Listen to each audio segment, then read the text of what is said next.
board. I'm going to start with the first item on the agenda, which is the election for chairman. And I'm going to invite nominations. Does anybody have any nominations for chairman, please? Nominate this gentleman here, Councillor Steve Holland. Thank you very much. Do we have a seconder for that? Thank you. Do we have any further nominations? Can we take a vote on Councillor Steve Holland as the chairman then, please? All those in favour? Those against? Any abstentions? That's carried. Yeah. So now you to invite me to consider. Yeah, would you like to come up to the front?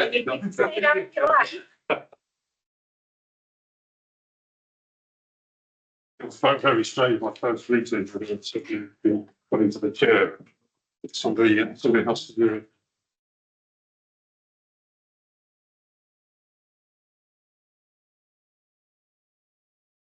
I've got it in my laptop. Okay, yeah. Yeah, if you have any questions.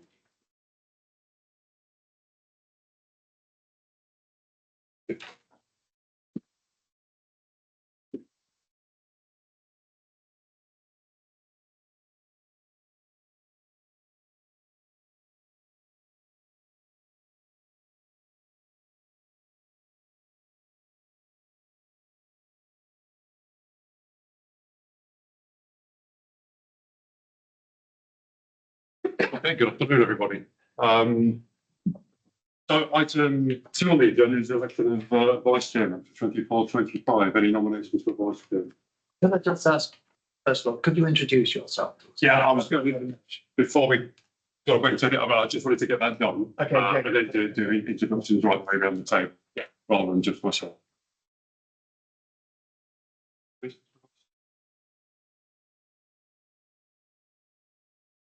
We don't have any nominations. We can proceed with that. Okay, in that case, I'll go for vice chairman for the time being. We'll do apologies for absence, and then we'll do introductions. Any apologies for absence we've seen? Yes, thank you. We have apologies from Nigel Ross, Ian Lacey, Angela Coulson, Lauren Sharp, and Ian Campbell, Councillor Ian Campbell. Thank you. Okay. Yeah, no, we've got a good time to introduce ourselves. So yeah, my name's Councillor Steve Bolland. So I'm very new to this forum, so please bear with me. I replace Councillor Jim Cairns, who some of you may remember. I'm a very keen walker, a very keen cyclist. Been a member of all sorts of nature organisations since I was a young boy. So this is very close to my heart, the work that this board does. And I'm very pleased to be here, as well as being a councillor, as a user. So perhaps if you start to introduce yourself, particularly for my benefit. So can we go around this way?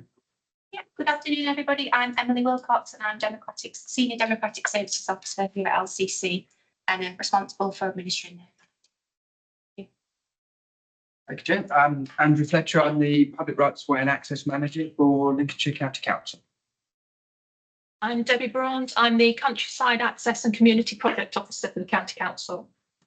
I'm David Roger. I'm a National Trails Officer for the King Charles III Evening Coast Path. I'm Chris Padley. I've been a member of the forum since its beginning. As chair for too many years until Councillor Holland just took over. And I'm on this as a representative of users of the public rights of way. I have in the past been user as a cycling standard walker. I'm also a landowner, but I no longer own any land because of the public rights of way across it. Matthew Chaplin. I'm the Public Rights Way Mapping Officer for North East Lincolnshire Council, and I do everything public rights way related. Peter Hinton, former marathon runner. If you're all that when you see my waistline, but I used to literally cover the south of the county running every year. So there's very few footpaths out of the city. I don't know, some stage. Age has caught up with me, and good living has probably not helped at all. But I do represent a community that has both horse riders, carriage drivers, cyclists, quite a wide spectrum of countryside users. a parish councillor for 16 years, chairman for much of that time as well. So, and I've also worked in local government for 8 years. So I have a wider understanding than most members of the public about how councils work. Chairman, I'm from the British Horse Society, and my region is the East and West Midlands. But I'm here representing the interests of equestrians. Hello, good afternoon. My name is Lizzie Loring. I'm representing the users of public rights of way. I have a strong belief that walking and getting outside is excellent for general well-being and mental health. Anything I can do to get young children, teenagers, middle-aged, old people like myself, anyone out there is good. Thank you. Barry Clinton, a user of the public rights of way, also on a subcommittee for countryside access for all. Is the public rights of way and also on the subgroup for disability subgroup. Barry Robinson, keen cyclist, enjoy doing off-road rideaways. So I'm keen to see an expansion of that network if possible.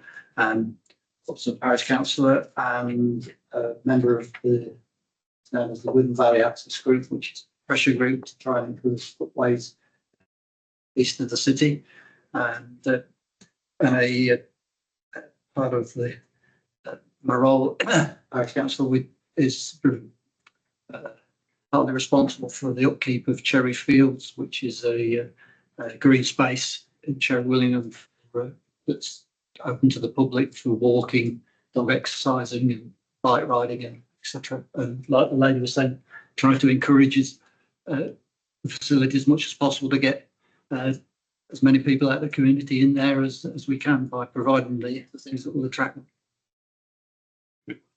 Thank you, everybody. Okay, so moving on, we have item 4 on the agenda, declarations of interest.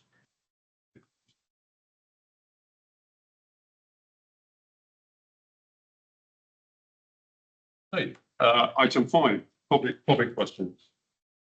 No public here, and we've not received anything. Item 6, minutes of the previous meeting held on the 23rd of April 2024. I think that everybody's received minutes and it's fine.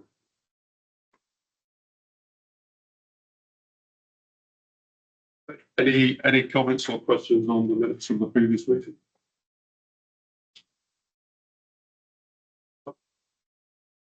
We need to accept them. Well, I have one comment, but just before we do that, I mean, I'm very new, so I don't know how actions are tracked from these meetings. I didn't see any sort of action tracker. Is that used for these meetings? Just so everybody can keep pace with what actions have been proposed and agreed from meeting to meeting. We don't have one at the moment. If you want to recommend that we keep an action log, that's something we can do, but not at the moment. No. Okay. How do members feel? Would that be useful to have an action tracker to keep pace? And yeah, things agreed. Okay. So that's been proposed, and I think accepted if we do it as we move forward. Okay. So in terms of agreeing the minutes, would anyone like to propose that those minutes are a true record of the meeting? Yeah. Thank you. And the seconder as well. Steve, can I just make a comment on the last thing about action? Yes. One of the problems is that this committee is purely advisory. Just had an executive action. Yes. So it can be quite difficult to be clear what action is possible.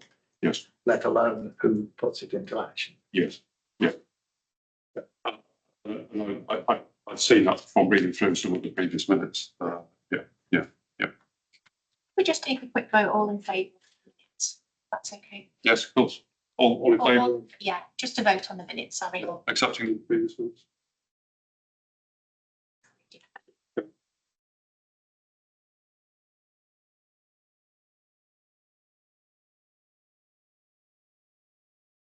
Okay, so now we have agenda item number 7, public rights of way North East Lincolnshire story map We have a verbal report from Matthew.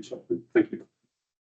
Yeah, following the questionnaire was undertaken, the right to way improvement plan, a lot of comments mentioned the lack of information about public rights of way and where they can get them from. So we hope to this. And so I was informed about this Esri software called Story Map. And it's been sort of publicised on the North East Lincolnshire Council local media. From lunchtime today, there's 1,224 views of it. If we scroll down slow, this is sort of drone footage of one of the bridleways. Because this is Esri's worldwide, and anybody in the world can look at this story map. So at the beginning, I sort of showed the location of Lincolnshire. Is so if you scroll down there, there's a little bit of steel of size, and there's a little plan of the public rights.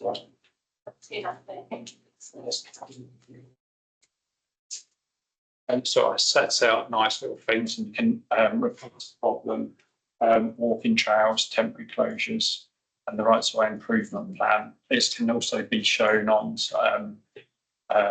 mobile devices. One of the things I'm producing at the moment is a QR code waymark disc. So these will be scattered around on sort of various furniture, and so it links straight to the story map. And then there's sort of a few photos of some of the public rights of way around North East Lincolnshire to get the idea of it's not just countryside, there is sort of urban parts, and then there's information on a nice little photo of a finger post. If we scroll down a bit more, it's a waymark post, and then there's a bit on dogs. Scroll down a little bit more, and there's a link to the dog walking code, and then so it's another section on public right of ways. You can see there's at the top there's it's the chapters that you can go straight to, and the sort of information of what council and landowners should be doing. And then there is the another link. Is this, sorry, I'm asking, is this your, you put this information? Yeah. So you've, the underlying map behind it is the Esri. Esri, yeah. Yeah. Yeah, they just call it story map. You can go on their website and there's sort of smoke jumpers. I think in America they've done something similar to this, and you can see footage of them jumping out of a plane to put fires out and that. So and the rights of way, it reflects the definitive. Yeah. Of the county council. Yeah, yeah. Just wait a minute. If we scroll further down, there's a nice sort of map, and there's bits about livestock, and there's sort of links to the countryside code and the marine. So, marine bill. And if we click on the two arrows at the top right. That one. Yeah. So bring the map up, and you can, if you zoom in onto the map, you should be able to see where livestock are located in fields. So if you're planning a route and you're scared of a cow, you can at least see that there's sort of potential for livestock or horse on that path. And then on there as well, there's temporary closures. Can't see it. Oh, there you go. One on the Emily's down just there, and it gives an sort of idea of how long it's going to be closed for, the location. I'm in the process of sticking all the or most of the rights of way furniture on this map. So if you're in a wheelchair or mobility issues, and then you can see that if there's steps, and I'm going to sort of stick how many steps there are on the steps. and then bridge it, location of bridges. And then if we reduce that, then we scroll down to the one bit of information about the definitive map. And then there's a sort of photo of the definitive map. Then underneath that same location, the digital working copy of the definitive map, and you can see the difference between the two. And this is sort of photos taken around the area of sort of various public rights of way, and how you can different locations. And if you click on one of those photos, it zooms straight into that location. You can see if it's a nice sort of path, and it gives you an idea of what it's like. That's where I'm at the moment. If you've got any other ideas that would be useful to add as drawing that, please let me know. Can anybody put photos up and things, or is it just? No, it comes through to me. Yeah. And they're the one photos that I've taken. Really good. Yeah, there's been a lot of positive comments on the council social media page, and people asking if there's one for Louth. Andrew. When, Sorry. Thank you. That's an enormous piece of work, and looks like a great work in progress. Just wondering about the updates, so things like the livestock fields, how frequently that might be updated, and who might do that. Yeah. And the other thing was about, and so if what we often hear is people put reports in about an issue, and they've no way of seeing what's happening with that. It either just says resolved, or it says ongoing, and there's nothing, no feedback. Yeah. I tried to update people about cases. Somebody emailed me, funny enough, earlier today that had seen the case was closed. They didn't know why, so they come email me directly, and I was able to tell them that actually been passed to another department because I wasn't responsible for it. I did ask a couple of landowners whether they could sort of inform me about when livestock are going to be in fields, and they just do it when we want to type thing. And so it's difficult to really update it unless we take somebody out to regularly look at fields if there's livestock. Yeah. With other issues, it's resource buyers, it's difficult to do. Is there any scope for maybe I know in some authorities they're using volunteers to go out and survey routes on a regular basis? Yeah, I've got a right of way inspector, and she inspects all the paths on the 19 motorcycle.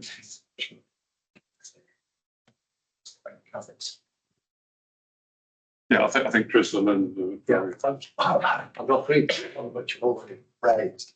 And the keeping up to date, if it can't be kept up to date where livestock is, then it's probably better not to try, because otherwise you're just going to have out of date stuff. What you might do is have where somebody has permanent pasture, saying that it's liable to be livestock. Yeah. If somebody's got an outdoor crop, but sometimes quite ad hoc, somebody puts in sheep. Yeah, so veterinary fence, I mean, you can't really do that, but to make it clear that it's not definite. Yeah. That would be useful. As we all know, I'm sure, Lincolnshire was divided up into separate authorities. The Rights Lake network links up with across two boundaries with your case.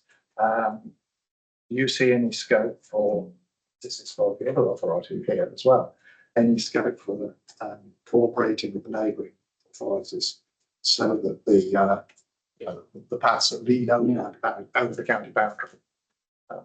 I can't see why not. We can swap dates.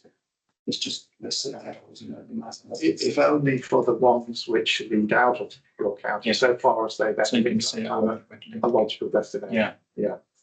And the other one is for the future. You asked about that.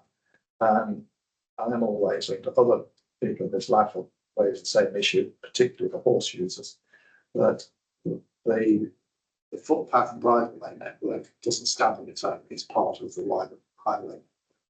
And to bring those quiet back roads, which are suitable for quiet enjoyment of the countryside, into the system where they provide suitable things and make a better network. Yeah. Is a useful thing to do in the future. We have this rights of way network. Yeah. Look at it. It's got these coloured lines on, most of which begin and end sort of nowhere. And if you're planning a circular walk, out that back walk, you're almost certainly going to be using the road on top. Just to think of that. Thank you. But Barry, I think you. No, your map with the footpath on, is it interactive? Yeah. If I follow my mouse across it, it will tell me the path number. Yeah. Yeah. And I'm looking at something for the future. Is giving each path a sort of grade at 1 to 5, depending on the user. So agile users and disabled users and what the other class is. So they can get an idea of the terrain, what it's like, and whether it be sort of ideal for an agile walker, it might not be as good for. We're planning to put the furniture on the map as well. Yeah. With the unique number. Makes it easier to Yeah. report if there's issues. Yeah, I can look at that. Yeah, I'll make a note and see if I can do that. Thank you. Yes. You mentioned using QR codes. Yeah. Are they going to be attached to the signpost? Yeah, and then your phone shows which is. So you can just go up with your phone? Yeah. Yeah, it's sort of being produced at the moment.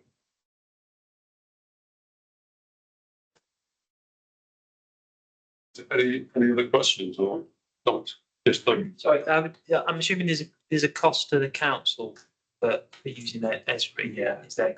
I know we're kind of scaling back from using that for that.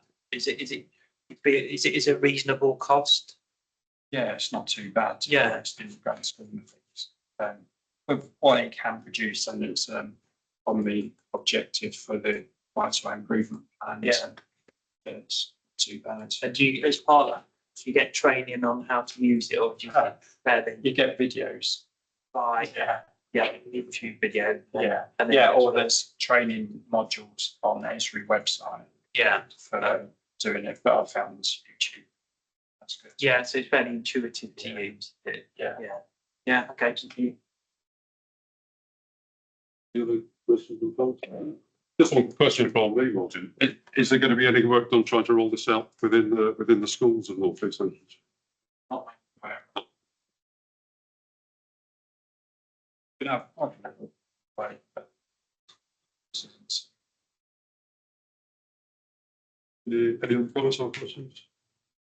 Okay. Only just to say, I'm thinking very impressed with it. Yes. It's very positive. Thank you, Matt. Congratulations.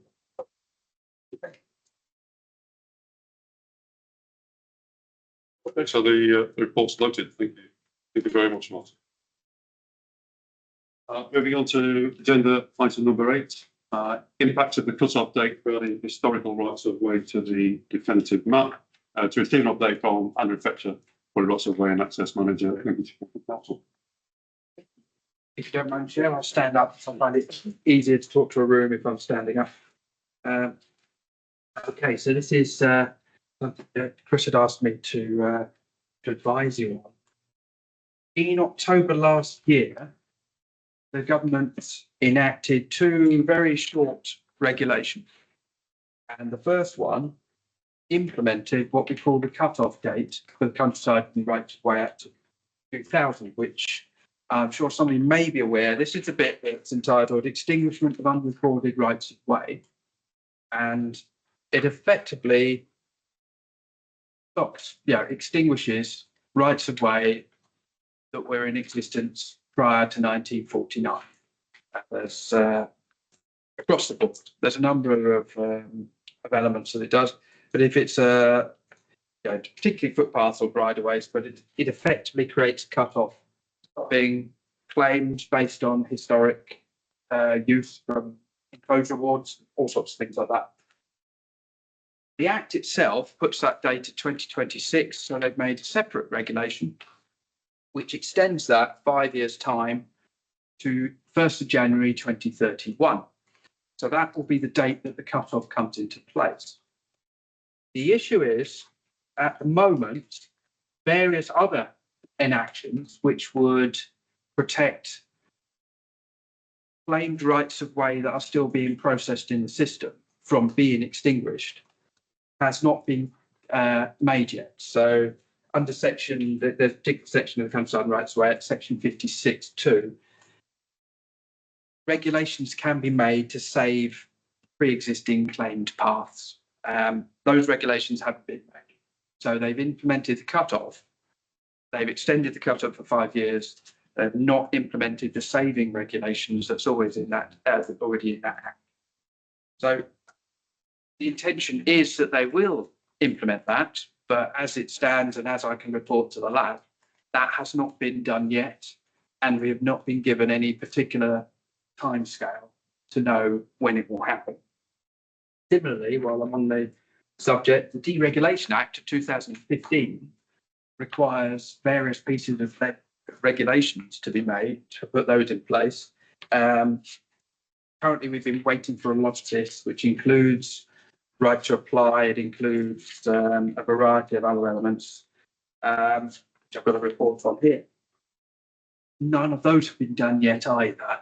And the Department of Environment, Food and Rural Affairs, who manage this process through legislative advancement, currently don't have anyone in place moving this forward. So it's not a great report I can give you. It's where it's at. The last person who was dealing with it and was working through a number of pieces of legislation has changed role, and I understand he hasn't been recruited yet. So that's all I have at the moment, to be honest. I can add that once the deregulation comes in, and if regulations are made to save the existing claims, it does make things a lot easier. Lincolnshire itself has got currently 567 outstanding applications on the books. 396 have come in the last since 2022. But deregulation will enable, it protects the existing rights of way on the map from extinguishment. So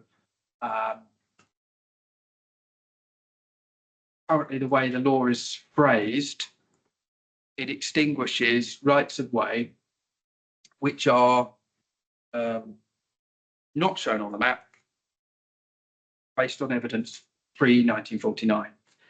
The Deregulation Act will protect existing rights on the map from extinguishment if someone was to come up and show that they weren't in existence prior to 1949. It's a technicality, but it effectively solidifies those rights on the map. And there's also quite a number of exemptions that still do come in, but the only thing I can really report is that none of those have actually happened. So it's still at this current stage, we've got a cut-off date with no exceptions. Clarify. So little, when you said map, you are of course referring to the definitive rights of way. Yes, thank you very much. Yes. So if, as things are at the moment, if a right of way is not recorded by the map by 2031, if under this legislation, under the Countryside Rights Way, it would cease to exist. But unless it can be proved to have been, it can be proved by user evidence post 1949. That's the bit that stays in place. That's right. That's my reading of it as well. Yes, presumption of dedication applies, but you will only be able to use evidence post 1949. It doesn't make a great deal of difference because there won't be that many people around now who can remember using paths before. Won't be by then. But it's the, as you say, it's the historic evidence. But okay, there's other people want to ask it. Wendy's first, then Barry. Thank you. I appreciate that your team worked very hard to address those applications that are on the register. And the urgency, of course, is there as well. However, how can the voice of the last help there to be a better resource to actually process those 567 applications register? Because that's not a good situation for any of us to be. It's an interesting question. It's really up to the lab to discuss and how they would like to advise the council, I think is the best way for me to answer on that one. I'm not really able to put words in the forum's mouth. What I can explain is what we're doing at the moment to inform discussions, if that's helpful. So we're currently looking, since I've come in about a year ago, in basically 2 branches, or maybe 3 branches of areas of attack. We have the amount of applications. We're looking at the resources that we've got to do them, and we're looking at how we do them as well.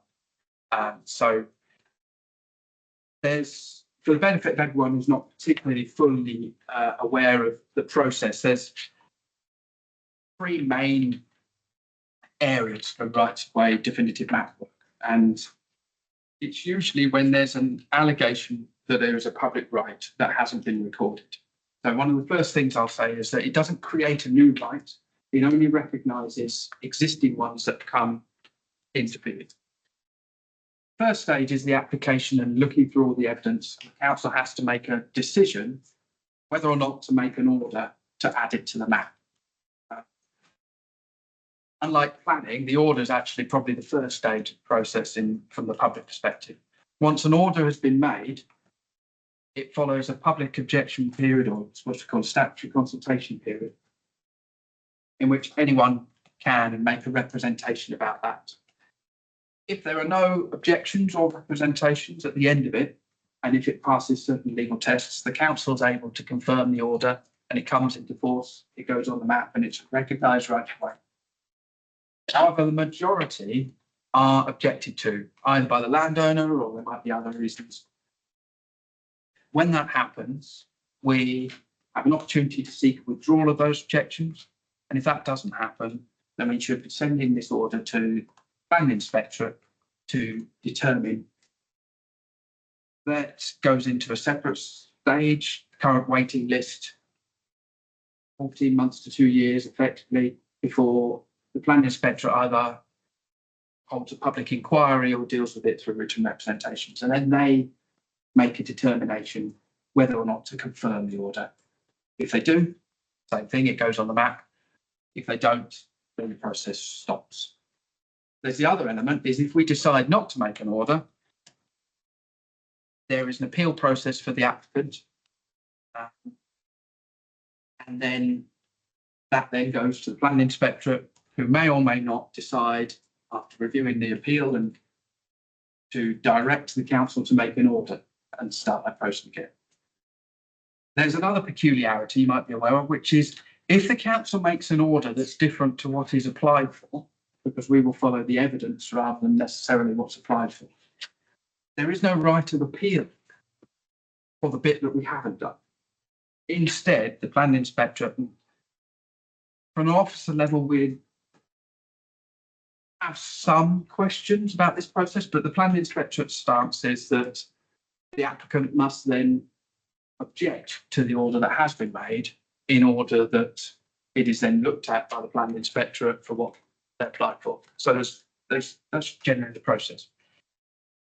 Coming back to the original question, the bit that we can control is the receiving the application, processing the evidence and making a decision. And after that, whilst there's still a lot of work, there's a lot of things that come in at the side, which means we can't control that timescale. So we're trying to control that timescale as best we can. We've currently got 3 definitive map officers, 1 senior definitive map officer and 1 half post assistant definitive map officer. We've recruited for 2 more, so we're getting 5 definitive map officers plus the senior and the assistant. So we've recruited for 2 more officers. And we're looking to streamline our decision-making process. And part of that is trying to reduce the level of report writing that we have to do. So currently, or previously, the reports were extremely detailed, ranging, in some ways up to 40 or 50 pages long, covering everything. And the question has been, is that too much? What is what we call the minimum viable product? So we're looking, and we've been benchmarking against other authorities to look at templates to make this process easier. The law says that we need to look at the evidence that's received and all evidence, other evidence available to us. So we have a list of evidence that we will look at. We'll have the evidence that's supplied by the applicant, but we won't necessarily, unless the evidence directs us to, go through every piece of paper in Lincolnshire archives just in case. So we're trying to limit the amount of time we're spending on it to the bits that we need to do in order to get to a point of making a decision. So those are the 2 areas that we're looking at so far. That helps. It wasn't too complicated. Can I ask, it's a tricky one to guess, I guess, but you must have some idea of whether you're going to manage to get these things processed before the clear date. And the supplementary question is, if there are things in the pipeline that are not processed by the cut-off date, even though they've been applied for, do they just get lost? As it currently stands, that latter part is, unless the government put in the regulations, they will get lost. But in terms of 5 officers and what we're able to do, the benchmarking is telling us about 4 or 5, once they're up to fully up to speed, 4 or 5, sometimes more, if we can get them, is sort of what we're expecting. So that would only get us about 20 a year. So how many years have we got? 6, 7. So we won't have made at that rate cleared them all. But there are different things that are coming into place with the Deregulation Act, including preliminary assessments that we must do, and that will determine. The aim is to do that at a very quick stage. Which ones have enough evidence and which ones don't, and it stops the ones that don't have enough evidence at the gate, effectively. The only thing I can't tell you is, because the regulations haven't been made, I can't tell you what that preliminary assessment is going to look like, because at this point we don't know. It is, it's all like a report, really. It is where it is. The likelihood is then you won't have got it complete. And is it, you think a lot of other authorities are going to be in the same position, so that there's going to be a bit of a clamour for pushing the date back again? I would, the first stage is, yes, we're not alone in this process. There are a few authorities that have less numbers. Some of them are smaller authorities, but then they have the challenge that they don't have the staff or the expertise. It's a very niche area. So there isn't, when you're recruiting, you can't find, or it's very difficult to find, someone that you can just immediately lift up and they can get going from day one. So I think it's, we're not alone. Whether there'll be a clamour to push the date back, I would imagine there would be if that's the situation, but it's hypothetical. But if they were to try and push the date back, they would have to repeal a certain section of the Countryside and Rights of Way Act, because they've pushed it as far as the primary legislation will allow. So they wouldn't be able to do it by a regulation. They would have to make a new act. Can I just make a suggestion? I don't know. So I think we, as a committee, we ought to express our concern that there's going to be potential rights of way that could fall off the end. I think sure how to form my words, but that we put that through to the council as a matter of concern. This is likely to happen. That really, and obviously you're trying to do something about it by recruiting, but it really isn't good enough that these rights of ways could disappear. Particularly useful to have that on record. Would that be generally agreed? Yeah.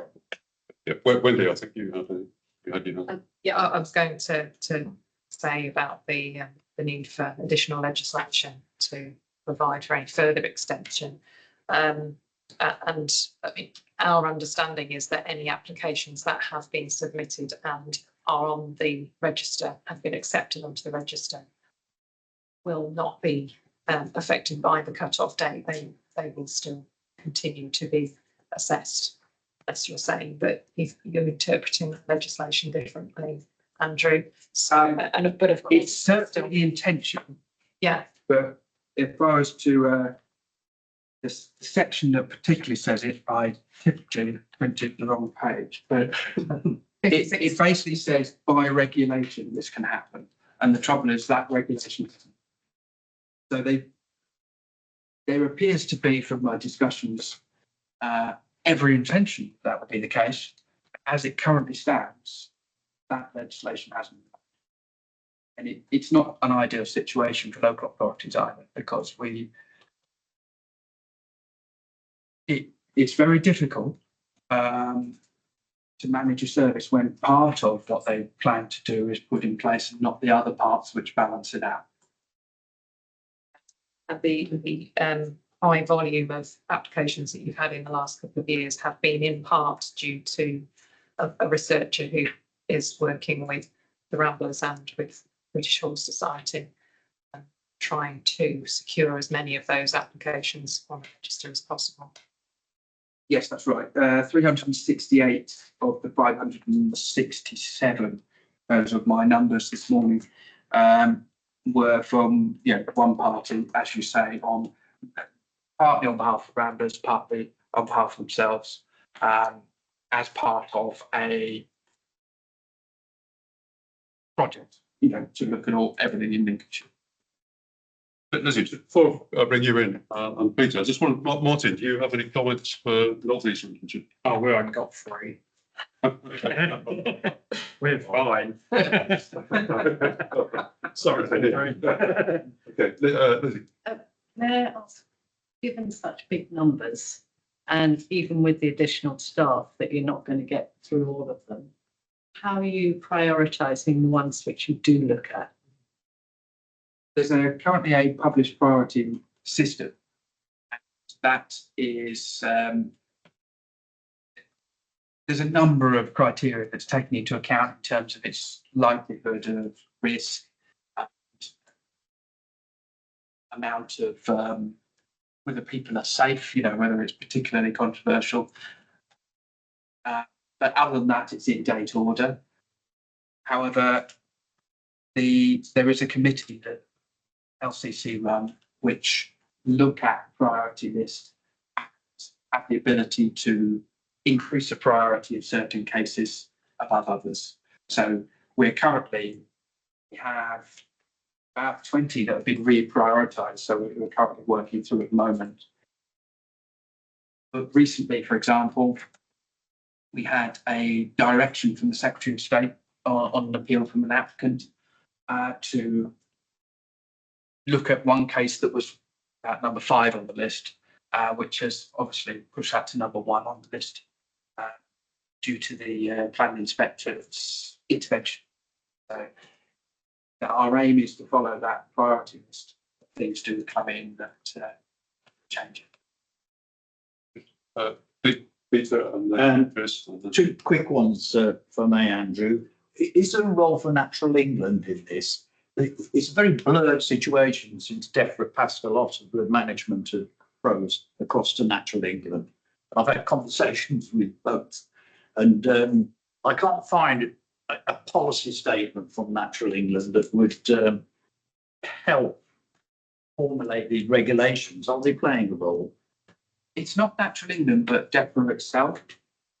So they have a post for senior rights of way policy officer, I believe his name was. It was Peter Davis, isn't it? Yeah, I've seen the post. So that is the post that manages the drafting of these regulations. It doesn't go through Natural England, as far as I'm aware. But he's a civil servant. He or Yeah. she. That's right. So Yeah. So we don't know what the ministerial input is yet. no, we don't. No, I haven't seen anything recently from ministers about where this is going. And something I had discussion with a number of LAFs about was this business about prioritisation of tasks. And certainly the flood of DMMOs. Every single one of them raised it with me when I spoke to them. There must have a long conversation on the telephone, some of them by Zoom and face to face.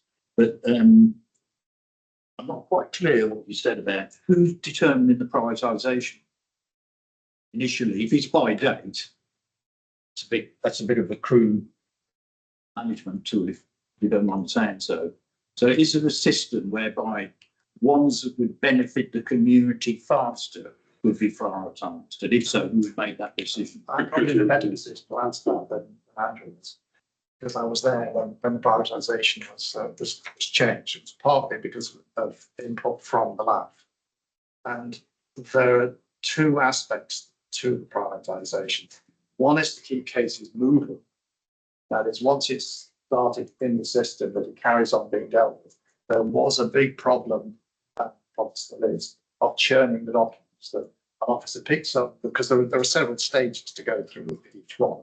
An officer picks up a case, works on it for a bit, and then it goes to the bottom because there's a necessary wait. Maybe there's a 6-week statutory notice period, say, but then it doesn't get picked up at the end of the 6 weeks. It waits until its turn has come round, which might be years later, by which time maybe it's a different officer and that person has to get their mind around it again. Now, the idea was to get rid of that, so that once in the system, they keep going quickly until they're dealt with. But it was recognised that there would be urgent cases crop up. For example, where, development is one, where somebody is trying to develop a place and there's an outstanding DMMO. To get that DMMO out of the way, so that people know where they are. So there was the prioritisation element, which requires, it might have changed now, but originally it made that way to committee and the committee had to approve it for prioritisation. So that was like that 2-tier system. I'll finish because it's answering that, but I would like to. Yeah, okay, yeah. Yes, Wendy. I just wondered, because there's so much development happening in Lincolnshire and other places as well, how much impact PPOs are having on whether they are sort of taking the time away from your definitive map officers or whether those tasks have been separated. And the public path officers is currently dealt with by one officer at the moment, who's actually she's partly retired. She's definitely, in terms of output, punches above her weight, but she's partly retired, so she's 0.6 FTE, as we would say. So all of the PPOs are currently dealt with by that one person. From a resilience perspective, it's useful for me to have more than one officer who knows how the process works. So I am looking to make sure that we are trained and can be resilient. But you are right in that where I think you're saying is that PPOs are discretionary rather than the definitive map is a duty. So if you're looking at where we're at in terms of where we're placing our priorities, I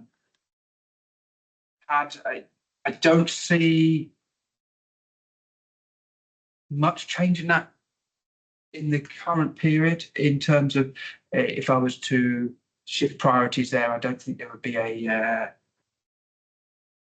measurable difference in the amount we're getting through. I think the best bet is to have the new officers in and streamline the decision-making process and the audit process. Okay, there's a proposal from Barry that this forum formally registers concern with the council. Are there any other proposals on the tables to other things that we should be doing as a forum?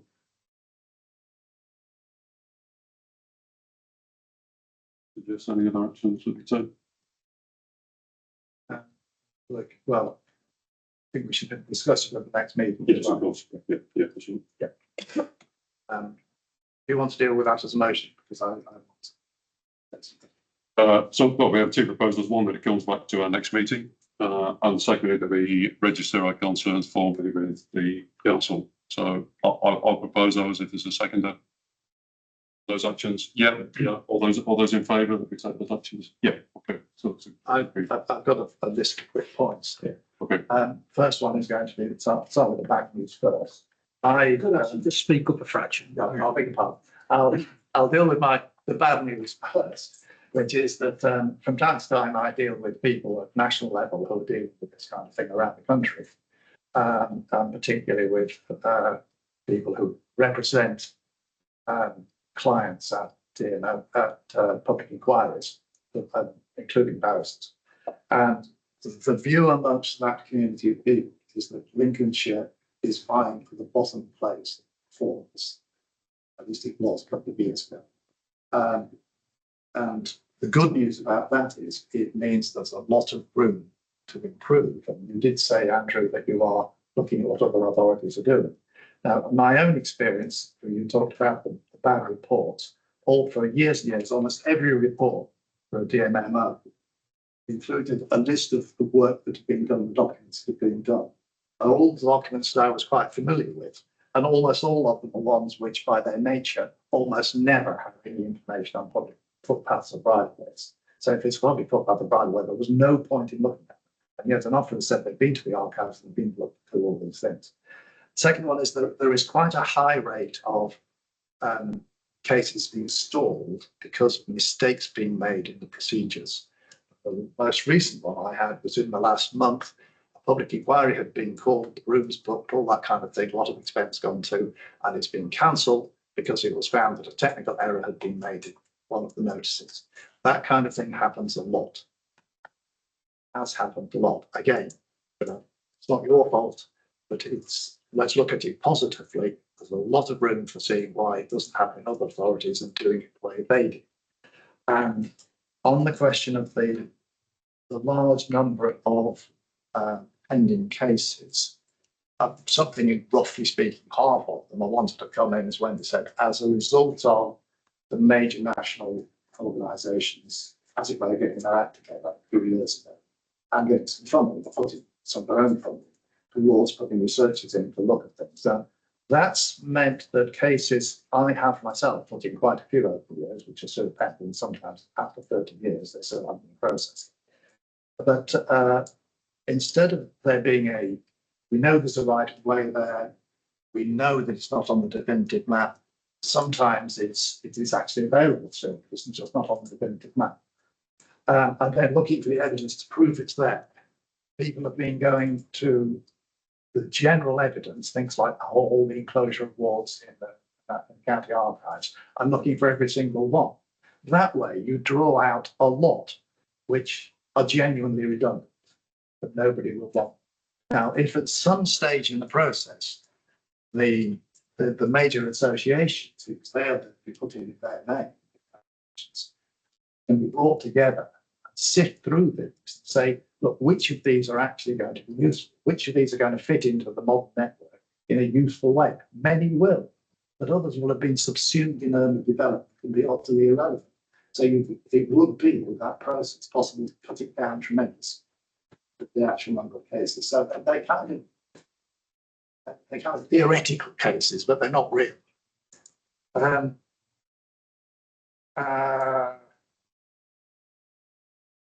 Yes, I've dealt with all my points, actually. Thank you. Okay. Oh, thank you. If I may. Yes. So I think you make a very good point there, and I'd agree with you. There's the way that it's been done for Lincolnshire has been different to my experience of how it was done in Berkshire, for example. Yes.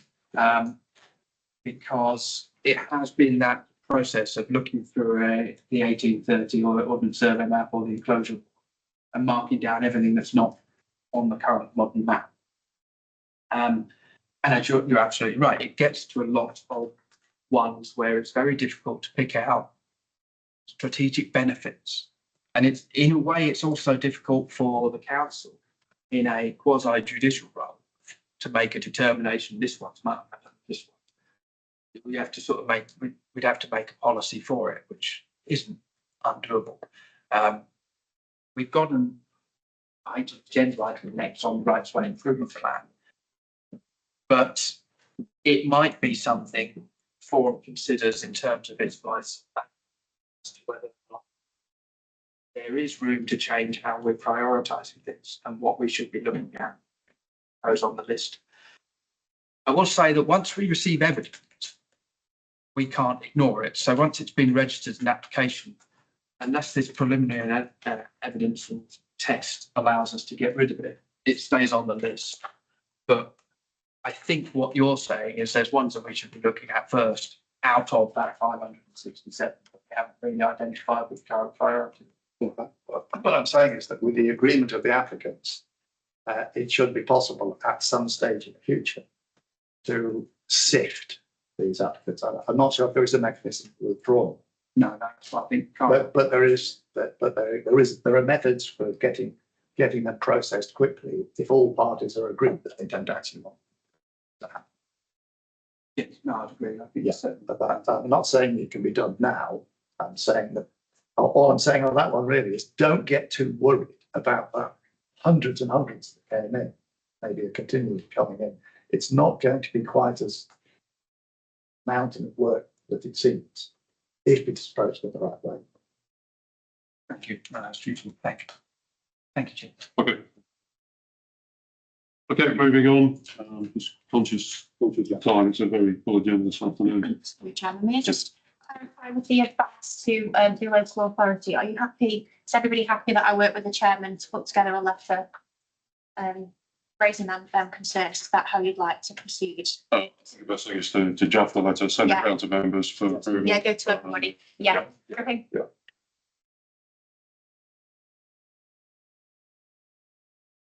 Okay, agenda item number 9, Lincolnshire County Council Rights of Way Improvement Plan 2025. You're on again, isn't it? I'm singing for myself today. So last meeting, we had a discussion about the rights way improvement plan, and the plan that the first stage was to do the statement of need consultation, which is to understand where we want to be over the next 10 years, what the needs of the public are, so that we can then move into how are we going to meet those needs. We have undertaken a consultation, as you'll see on the report, and that happened between June and July 2024. And we've had a fairly good turnout, considering about 130 responses from parish councils, stakeholders, neighbouring authorities.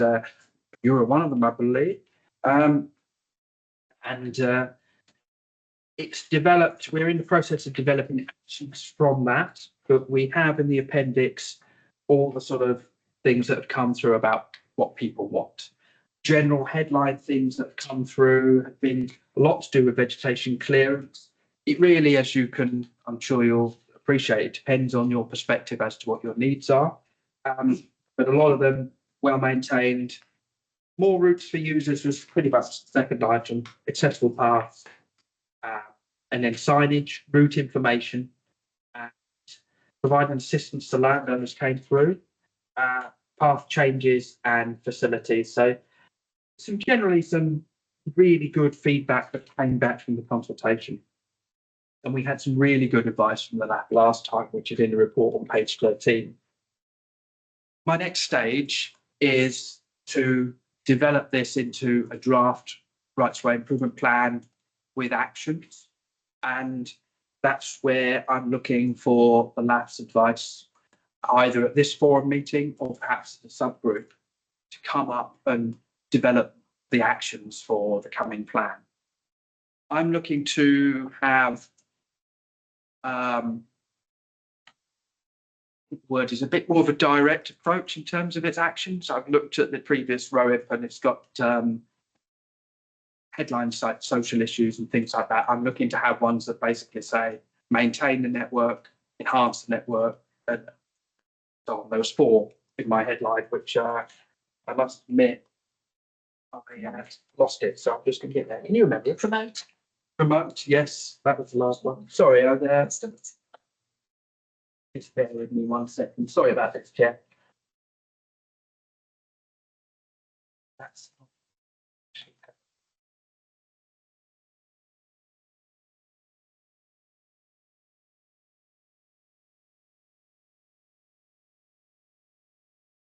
There we go. So maintain, improve, connect and promote, but I'm changing improve to enhance or develop. It's still stuck in the thesaurus on that one because the whole thing is about improving.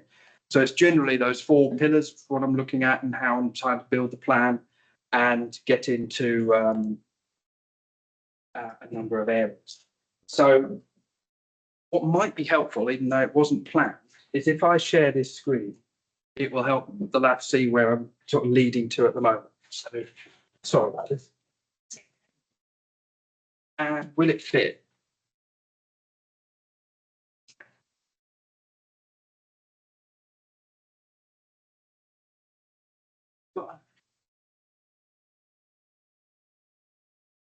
No, I don't have one. Never mind.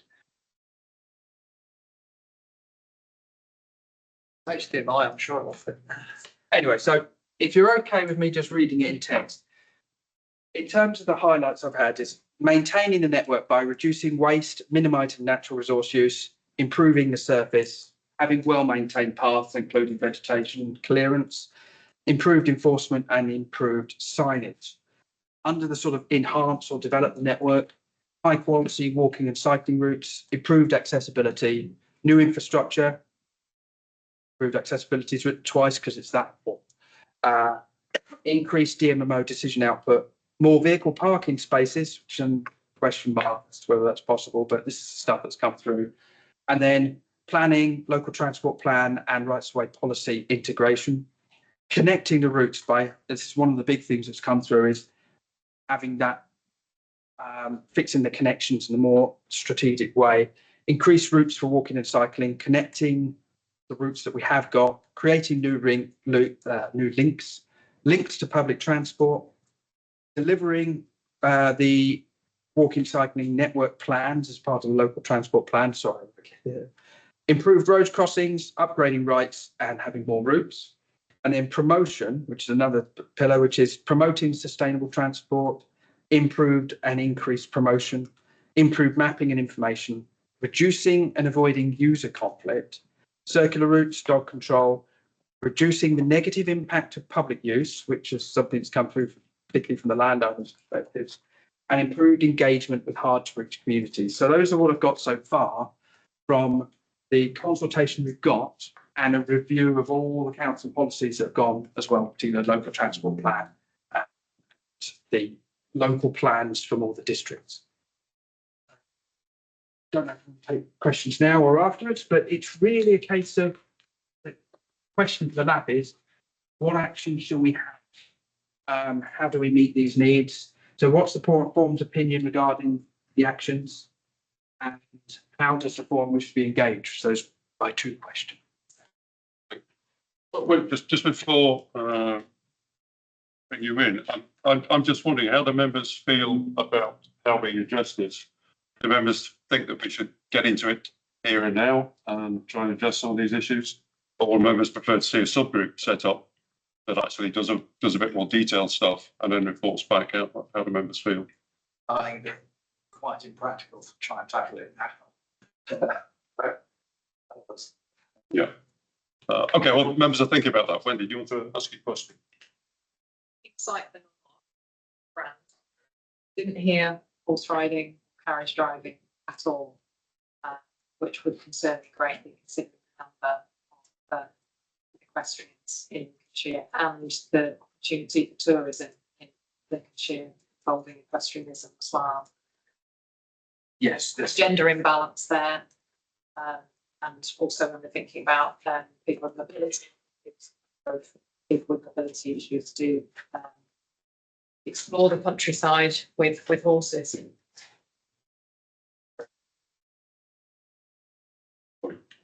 I'd like to say I thought it was really well.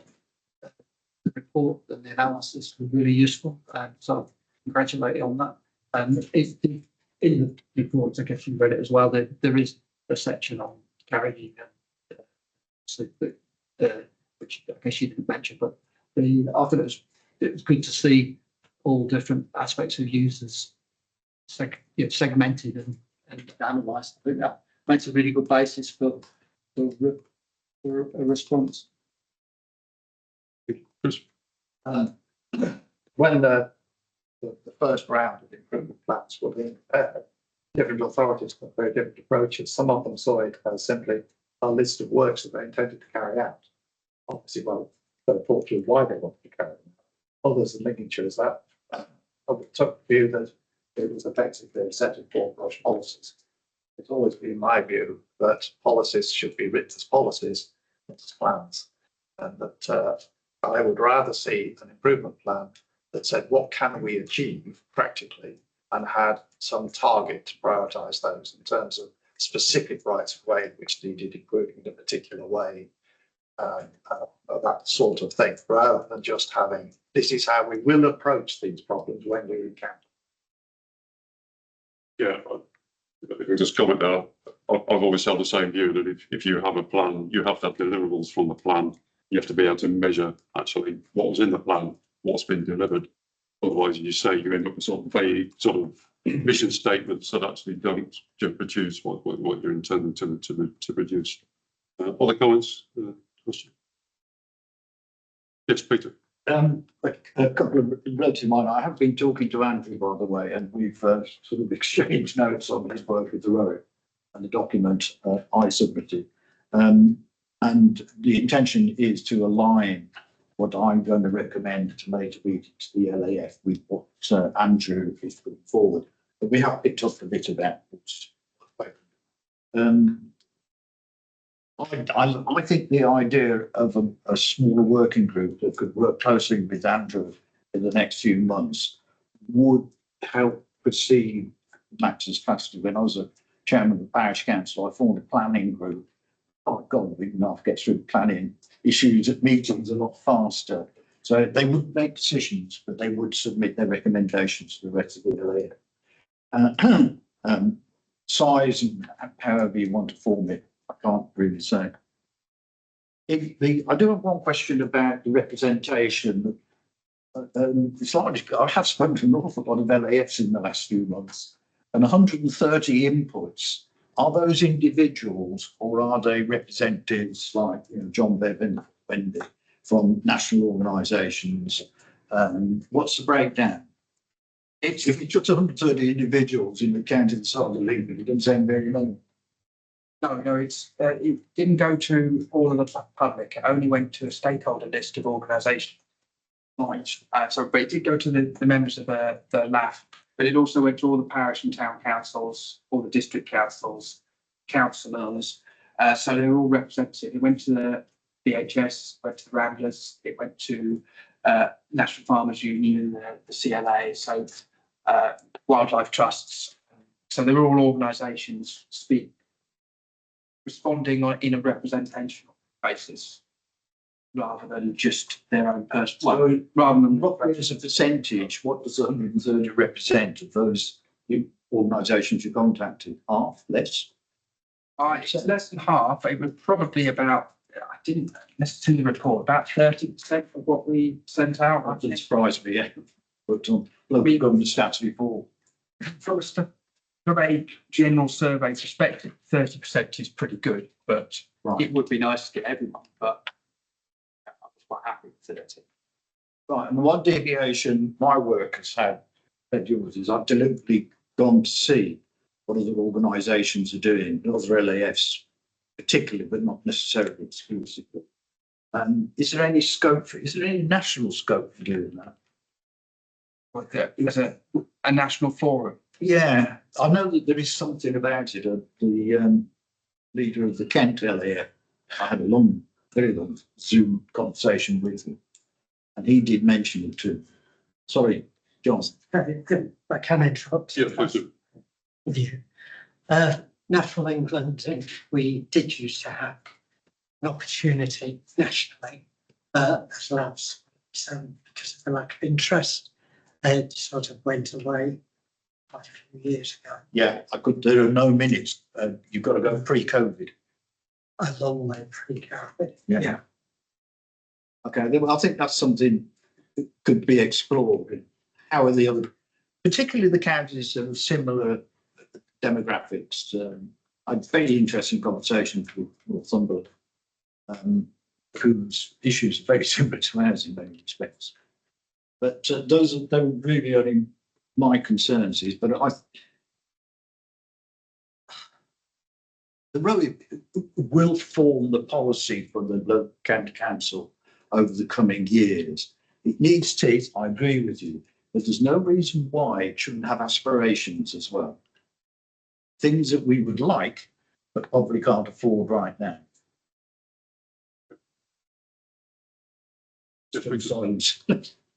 Did I hear you say that the rights of way improvement plan have gone to all town councils?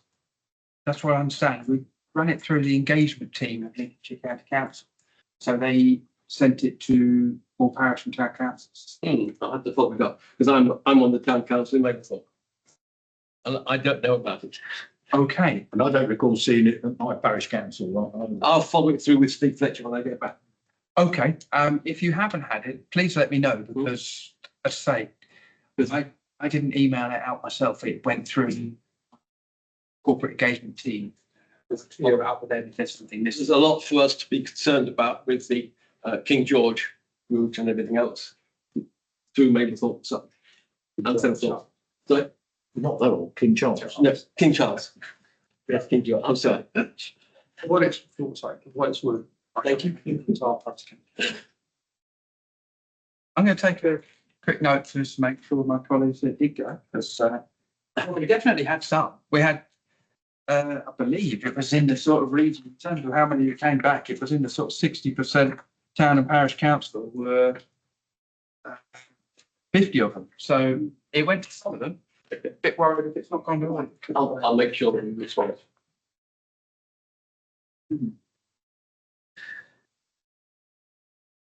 Okay, any other comments or questions? So I think there seems to be a consensus that perhaps a working group is the best approach to take this forward. Because now we need volunteers to sit on that working group. People don't have to decide here and now. They can always email afterwards and give it some thought if they wish. But I would suggest, half a dozen members can probably get through an awful lot of work a lot faster than we're going to be able to get through this afternoon, I think. So any volunteers? Yeah. Good. People? Yeah. Most other people here know each other. My background is actually mapping of farms of the states for the last 25 years. And a lot of work with, surprisingly enough, you were talking about historical stuff. I did quite a few pieces of work with the, I'm trying to bring it to mind properly. There was an audit done nationally with farmers and around about 1912, 1913. One of the things that was included in that audit map and writ were paths and roads through a farm because they were eligible or not eligible for audit. Finance Act 1910. Finance, yeah, 1910, that's right. Yeah. Thank you for reminding me. Yeah, because while at first glance, those look as though they would probably be of use now, but in fact, so many of them, the farms have gone and changed dramatically, and so they probably won't be. So it might be a little bit heavy. It is. It's actually quite strong evidence that. Yes. Unlike Ordnance Survey itself, which is secondary evidence, the Finance Act, because there's some peculiarities with it, but effectively the landowner has received a tax rebate because there's a road or a right of way across their land. It's effectively good evidence that one existed at the time. So if someone's great grandfather had tuppence halfpenny on their tax bill, it's acknowledged a perpetual right of way across the land. Now, I haven't done much work in Lincolnshire, but I did quite a lot in Wiltshire and Dorset, Somerset, before I moved up here in 2019. Yes, exactly. But, so if you'd like me, I'm happy.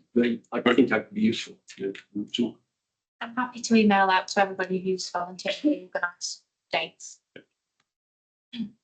Yeah, that'd be excellent. Thank you. Good to speak to me again. Sorry about that. Okay, right, moving on, agenda item number 10, King Charles England Personal Plan. Presentation from David Woodgate, Personal Sales Officer. Thank you, Chair. Just excuse me while I.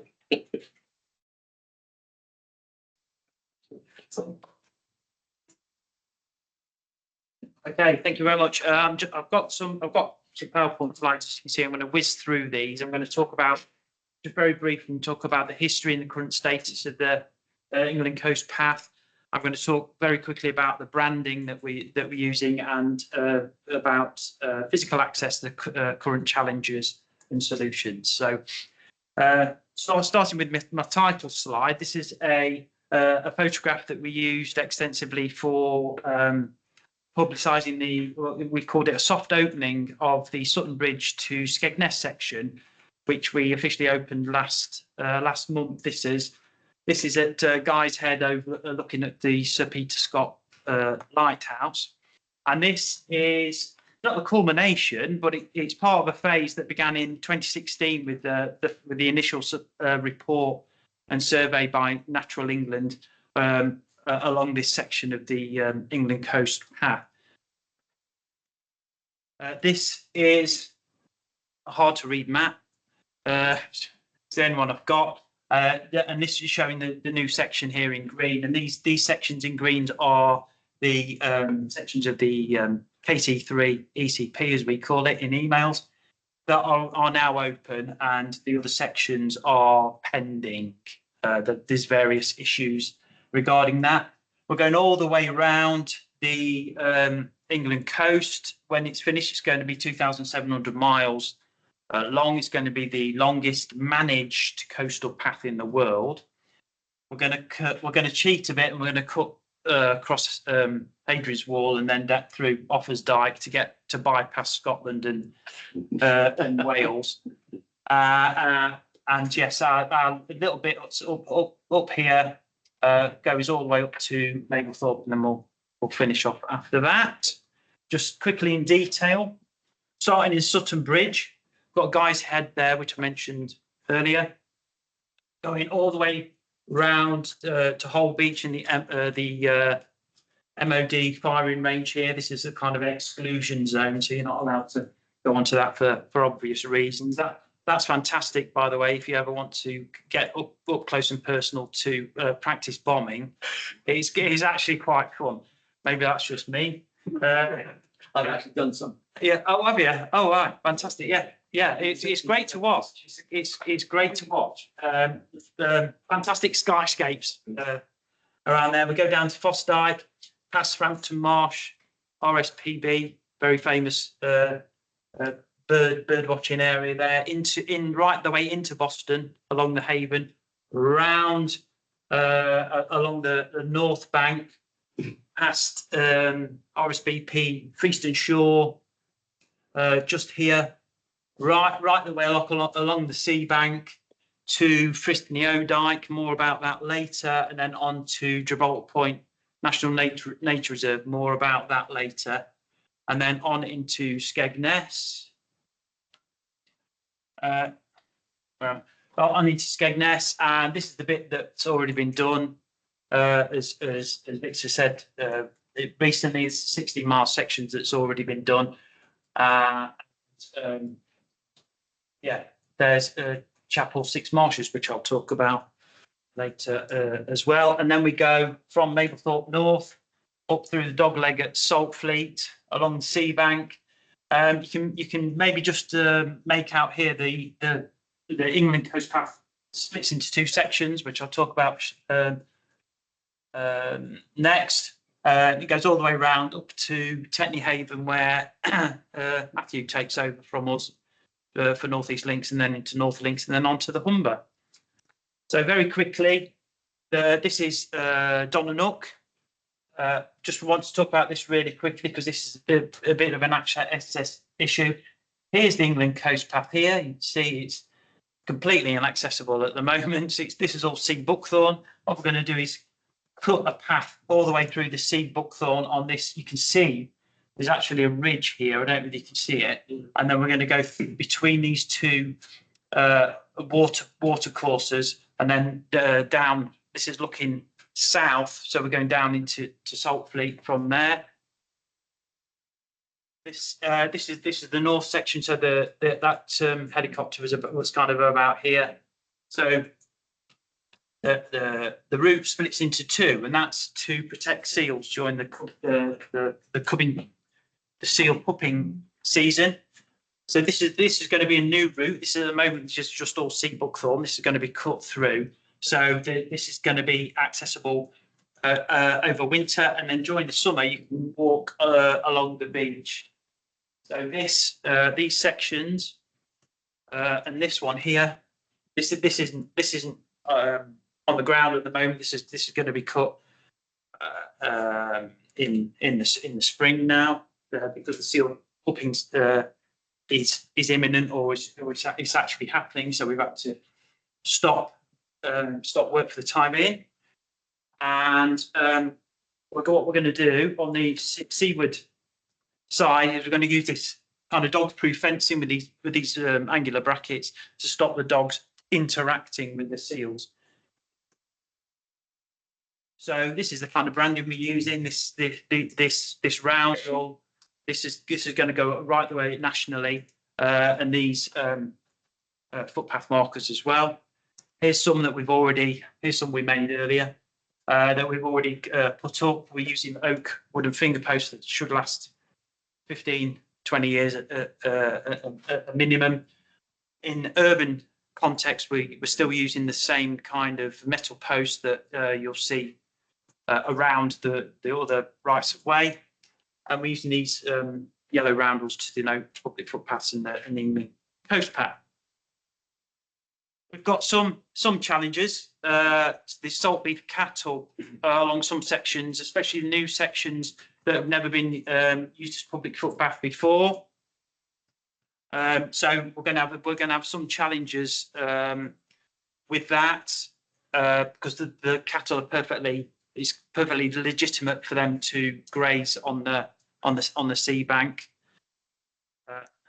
So we've got another challenge to access at the moment. This is the route of the England Coast Path as it goes through Gibraltar Point Nature Reserve, National Nature Reserve. The orange section here is open already. We've already got signs along here. This is a section that is going to be closed until maybe September, October 2025 because we need to build a new bridge just here. So the section, as I've mentioned before, the section from Sutton Bridge up to Skegness is open. We've got all the finger posts in, all the signs and the roundels. We're just now putting in additional accessible gates and kissing gates and things like that today. So as I've just mentioned, we stopped at Gibraltar Point, and in order to deter people from walking all the way to Gibraltar Point and then having to turn back, we've got permission from a landowner to use this private road so people can be diverted back onto a public footpath on the inner sea bank back to Friskney. As I've said, we're putting in gates and kissing gates. Well, mostly gates, mostly these 2-in-1 gates. Doing that today. I've been talking to the installation team today, and they're at Sutton Bridge putting gates in wherever possible. We're not using kissing gates, but sometimes we've got 3 or 4 kissing gates to put in. But it's mostly these accessible gates, or this kind of pedestrian gate, and this is another kind of 2-in-1 gate. So the long lasting, they are the good for accessibility as far as we're concerned, and we're getting rid of the rotten, heavy wooden gates that are prevalent along the sea bank. Other issues we've got, of course, as Andrew's mentioned earlier, we've got vegetation management. This is at Chapel 6 marshes that was mentioned before. It's difficult to see, but this is the actual route of the path. This is the landward side of a sand dune, and there's a wire fence just here. And then here's the path, because of course the sand is being blown towards the back. The sand dunes are very dynamic kind of habitats, as you'll know. So they're moving constantly. So we have trouble with the vegetation and the sand kind of enclosing on the path. So that's a constant management issue. That's not nothing particularly new, as is not the sand blown onto the splash deck. We are in the process of forming a sand partnership to have a kind of joined up management process to get the sand cleared at regular intervals from spring to autumn, all the way from Skegness up to Mablethorpe along the splash deck, or promenade as is commonly called. Other issues. This is at Gibraltar Point. Again, this is the sea buckthorn, very difficult to walk through. So what we have to do, for example, at Gibraltar Point, there are what are called slacks, which are behind kind of the initial dune system, and they're flat pieces of sand that get seasonally wet, difficult to walk on, and that's the actual official route of the England Coast Path. So we've been allowed to cut some of this buckthorn back to allow a kind of a secondary path during the kind of wet winter season. So we've been using these little toys, chipper, and this is a robo flail that you kind of walk behind with a tablet, and does the whole thing yourself without having to kind of be anywhere near it. And we've cut paths like this. So the robo flail kind of goes all the way across. It mulches all the risings itself, so you don't have to take them all off. The chipper you saw previously was for the larger bits of sea buckthorn and almost trees that they have to chop by hand with a chainsaw. This provides a nice surface for for seasonal users going across the path. And just to finish off, Lincolnshire County Council have produced this business toolkit for businesses to engage with the England Coast Path in order to get some economic benefit from that. And one of the pages in this toolkit talks about access issues, about local businesses engaging with, I think we call it the Purple Pound, or with users with additional access needs in order to provide offerings for them to enjoy the England Coast Path.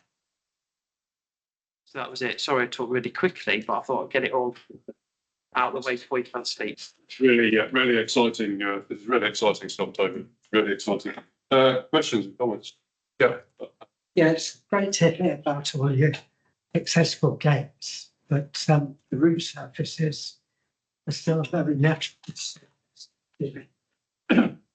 So it's not easy for people with wheelchairs to go along. So can we look at that happening in the near future?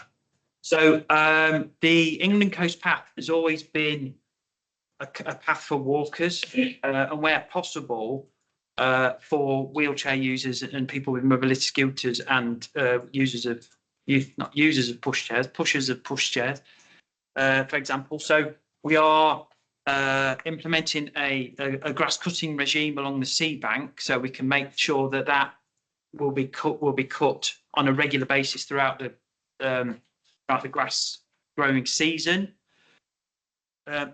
Other than that, as I've said, we're initiating the sand partnership, so we can get sand cleared along the splash deck, so that's more accessible. Because I get certainly last year I was getting quite a lot of emails from people who got their mobility scooters up onto the splash deck and then got stuck. So we're going to try and reduce that risk to users. So we're doing what we can. The Environment Agency will never allow us to tarmac over the sea bank. It's taken us 4 months to get a flood risk permit just to put wooden finger posts in. So we do what we can where we can, but we haven't got an obligation to provide it as an access for all path all the way along. Yeah, oh, sorry, come back if I may. Yes, yes. I understand that, but probably in certain places it would be of great value to people with disability, such as Donna Nook. So in the seal, this season when the seals are given birth. Sure. Yeah. So is there any way you can take that back to Natural England?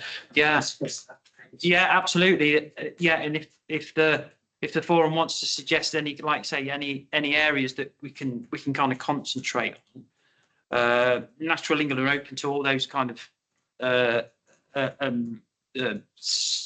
suggestions. Absolutely. I mean, Natural England have got nothing to do with Donlook as such. It's more the Wildlife Trust, but there's some, the Wildlife Trust are fielding thousands of visitors a day. The funding's got to come from somewhere. Yeah, sure, yeah. The Wildlife Trust can't afford that. Yeah, yeah. And the Wildlife Trust are doing a very good job at Donnock. Yeah, yeah, yeah. We need some funding coming from it, somewhere like Deborah. Yeah, yeah, absolutely. So just today I've received an email about accessing funding for just those kind of accessibility projects along the England Coast Path, kind of moving forward once the establishment phase is finished, then going into the maintenance and management phase. So any suggestions would be welcome.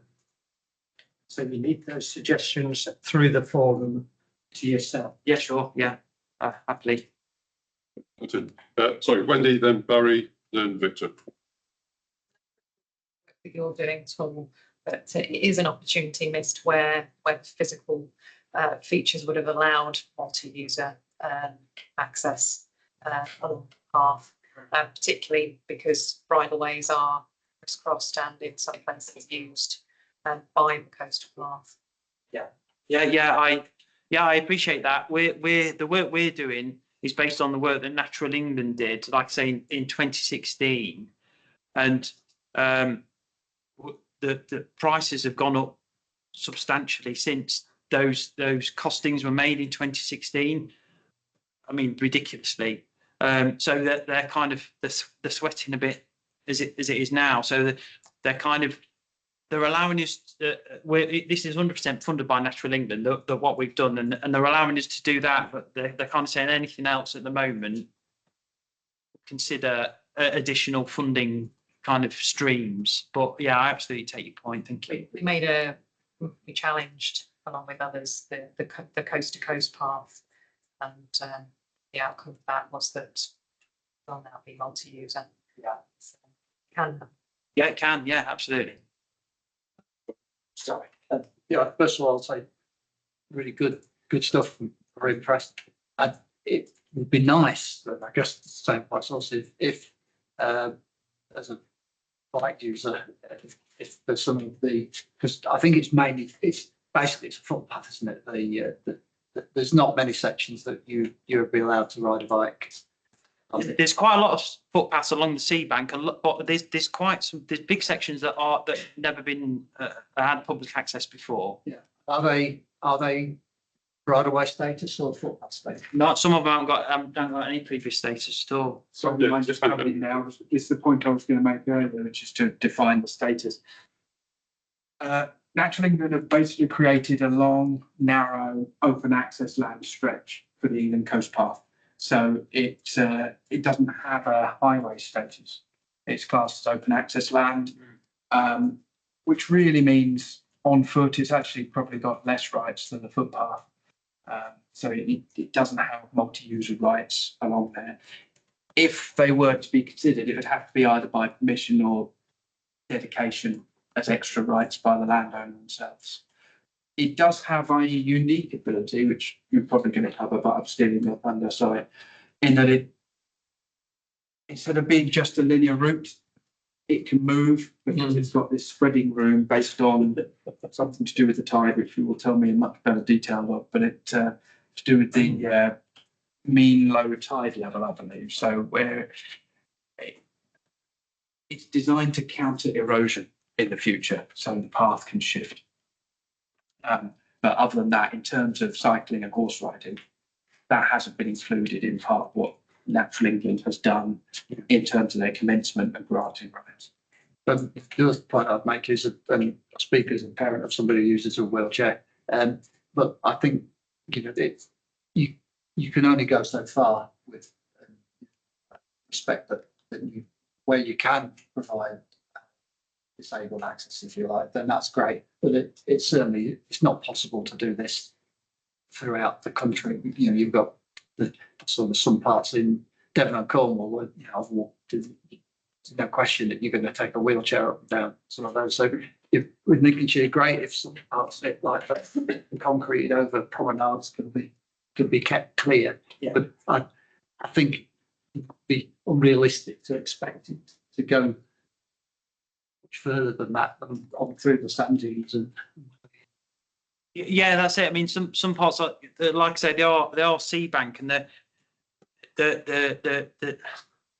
say they're a bit grim. That's not me promoting it very well, is it? But so the accessibility is challenging for a walker. And what we don't want is to make it partially accessible, and then not accessible, and then wheelchair users to, well, what am I supposed to do now? Because on some routes you can walk 4 miles, and then you've either got 4 miles one way or 4 miles the other. You've got no inland. On some routes there's very few inland accessible paths or roads where you go. So it's a commitment on some of the routes around help, especially around kind of the whole beach area. It is a bit of a commitment, and we don't want. I'm not saying we don't want to encourage wheelchair users to do it, because obviously we want to make it accessible to all, but we don't want them to get stuck.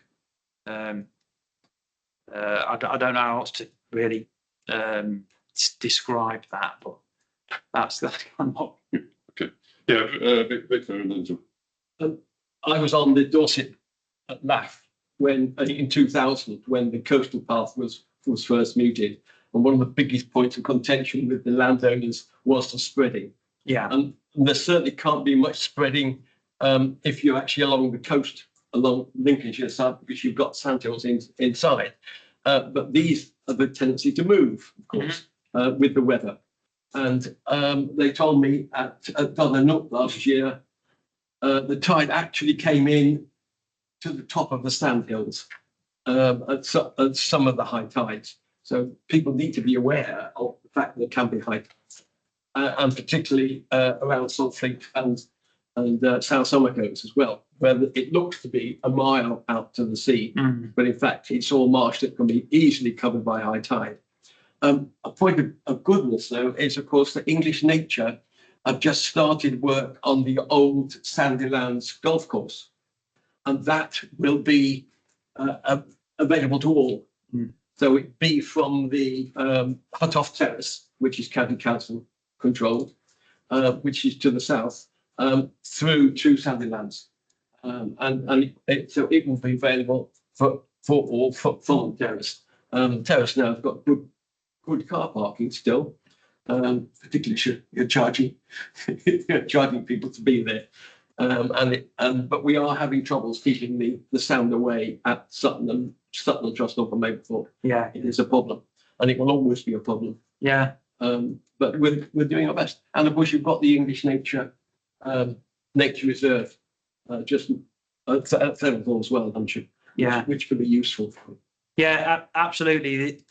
I think we're expecting a lot of people on, because we're especially with our just a bit like to give it if you give me a minute, but we're expecting quite a lot of use, because we've kept especially our birding offer quite secret, I think, in Lincolnshire, and the England Coast Pass will create a kind of linear opportunity for bird watchers especially to appreciate the entire coastline of Lincolnshire. And yeah, I'm a Mumby resident myself, so I was at a meeting the other day about the new colonnade, and we were talking about but we were talking about that, and how the England Coast Path can integrate with the colonnade, and we were talking about providing water fountains for walkers and other amenities for them. And I think a lot of businesses will begin to get interested in the England Coast Path if we keep it clear and accessible, and we provide amenities all the way along the section. Well, we'll help as much as we can. Yeah. I think John was next and then Lizzie. Yeah, I was just going to say, we've got to try and have the mindset that we look at every opportunity for people that have got limited mobility. And I think we need to change the way we're thinking and the way we're talking about it. Because if we don't, it's not going to happen. And we're all getting older. We may need it at some stage. What are the transport links? Because as a walker, I like walking out and I don't really like coming back on the same path. So places in Norfolk, they have a coastal bus service that you can get the bus to X and then walk back to your car or vice versa. Are you organising anything like that? Yeah, we're developing. I've just been talking to Debbie about that this morning. For example, we're developing circular routes off the England Coast Path, so you can walk a section of the England Coast Path, and then know on a map that you can get back to a bus route. As part of the business toolkit, they're encouraging taxi firms and bus companies to provide, for example, a baggage transfer service. So if people are doing long term and doing overnight stays, they can take the baggage to a designated area, so they don't have to have that. We will be developing links with local bus companies like Core Connect and things like that, so to make them aware that there will be additional foot traffic along the England Coast Path. So we are looking into that. What? Just one thing, when you talk to taxi companies, will you mention that some people walk with dogs? And if they have a dog suitable taxi, or even a dirty dog suitable taxi, wet dog suitable taxi. Yeah. Coastal path. Yeah, thank you. I'm a dog owner myself, so I'd appreciate that. That's service. Peter. I think you've actually answered the question. Is how the measurable tourist impact. I was asked to ask that question. I spoke to Norfolk and South Yorkshire, Suffolk's reply, and they were looking at how they can have a measurable, a quantifiable benefit from the coastal route in terms of tourist income. And one other point is that as a former member of the East Midlands Flood Authority, I hope you're flexible with your pass, because one day the beach will be at Spalding. Yeah. I'm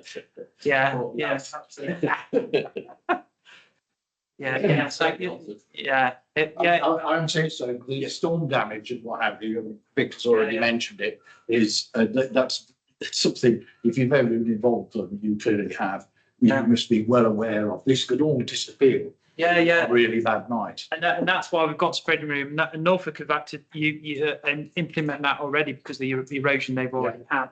And just going back to Victor's comment about Donanook, at Donanook, we're putting in pedestrian gates that can be locked off during high tide events, known high tide events, just for that. And at Gibraltar Point, that they're kind of known, the spring tides, for example. So just to make sure that people don't get kind of stranded. So yeah, thank you for that comment. And I'm not normally a fan of HSE, but there should be an issue about people using the footpath being aware. Norfolk has certainly thought of that.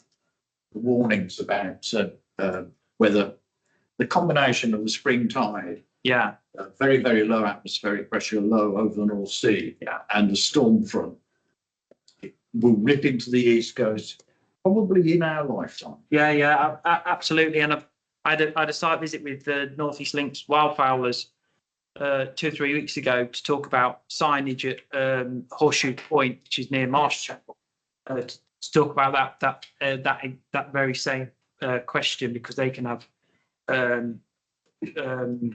storm events and high tides that there's a car park there that can get flooded quite extensively, and if you don't know about it, you're proper stranded.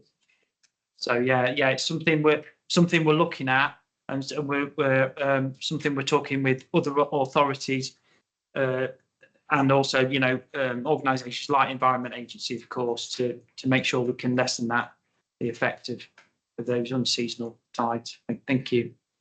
Okay, very much aware of the budget time. Thank you very much for that, David. That was an excellent presentation, and I'm sure we could continue discussing it some minutes to come.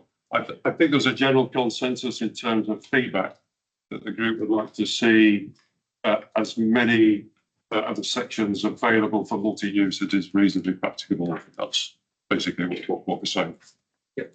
Yeah.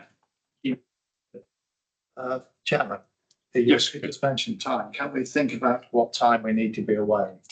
And plan the rest of the Yeah, I mean, I'm trying not to close down questions and discussions as much as possible, but I'm aware that we are going to certainly overrun. I would like to see if we can get done by 4:20, which is half an hour, if that's possible. Is everybody happy to continue after 4 o'clock? I know we are going to have to run. Perhaps before we go, we need to have a conversation maybe about frequency of meetings. I don't know how people feel about that.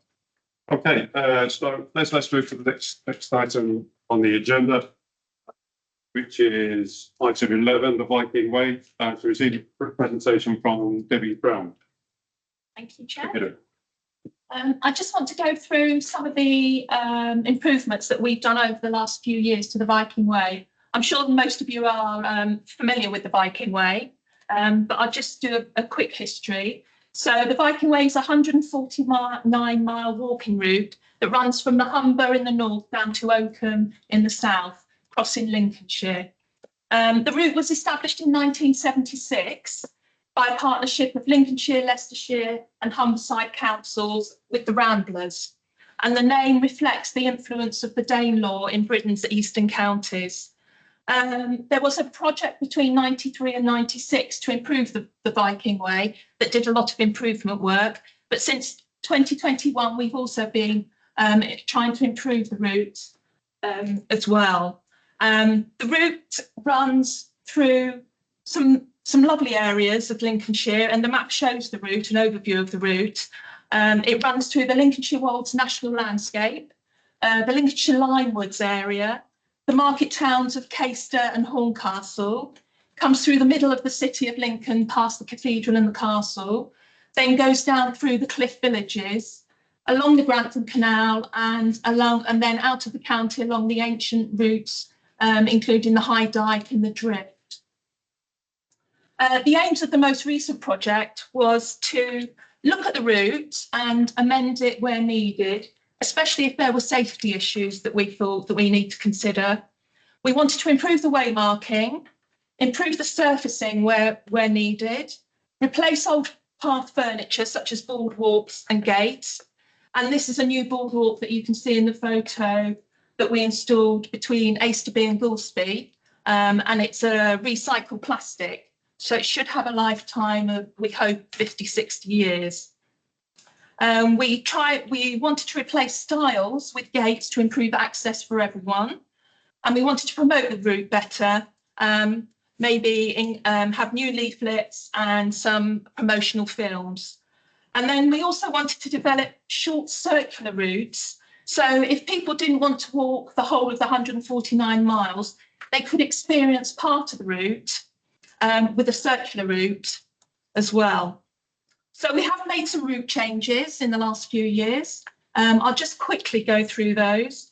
We've made some changes at Caister to take in more of the town's history, and it will also allow us, we have a current project on at the moment where we're moving the crossing point of the A46, Caister bypass, to a safer point.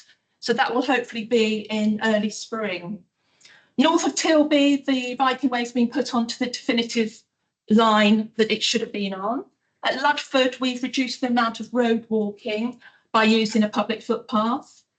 Between Stixwold and Sudbury, to take it off a section of what we thought was dangerous road walking and where it ran through 2 farms, it now goes along the water railway beside the river.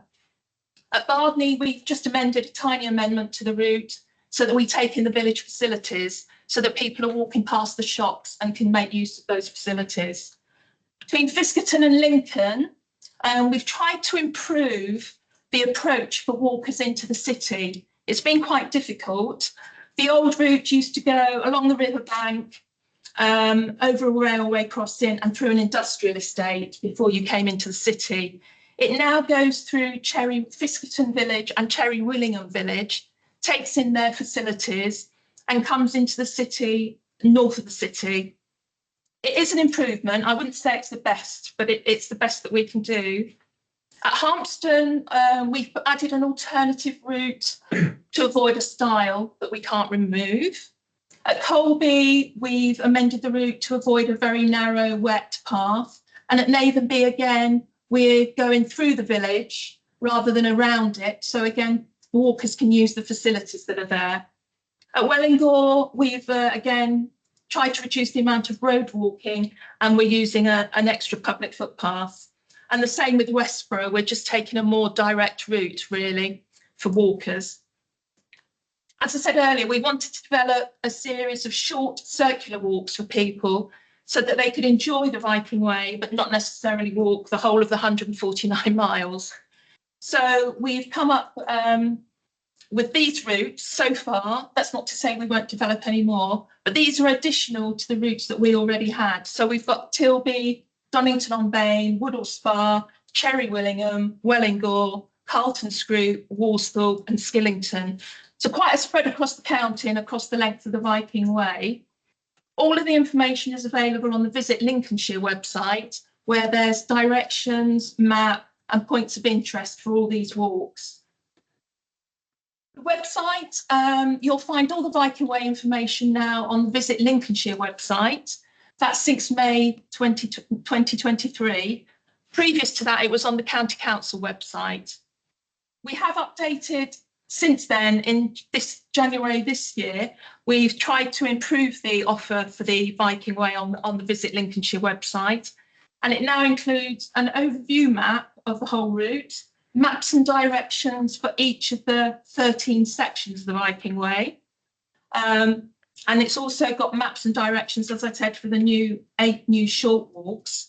But we've always had, as part of the County Council, we've also had a series of promoted walk routes, and including with the short walks, 31 of our walks on Visit Lincolnshire used part of the Viking Way, and they've all been badged up on the website, so you can easily pick out the walks that use the Viking Way.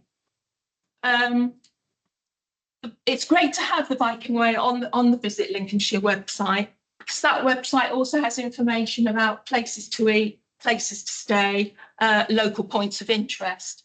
So people who are looking at the Viking Way can now, on one website, as a one-stop shop, find local attractions, where they can get something to eat and where they can stay the night as well.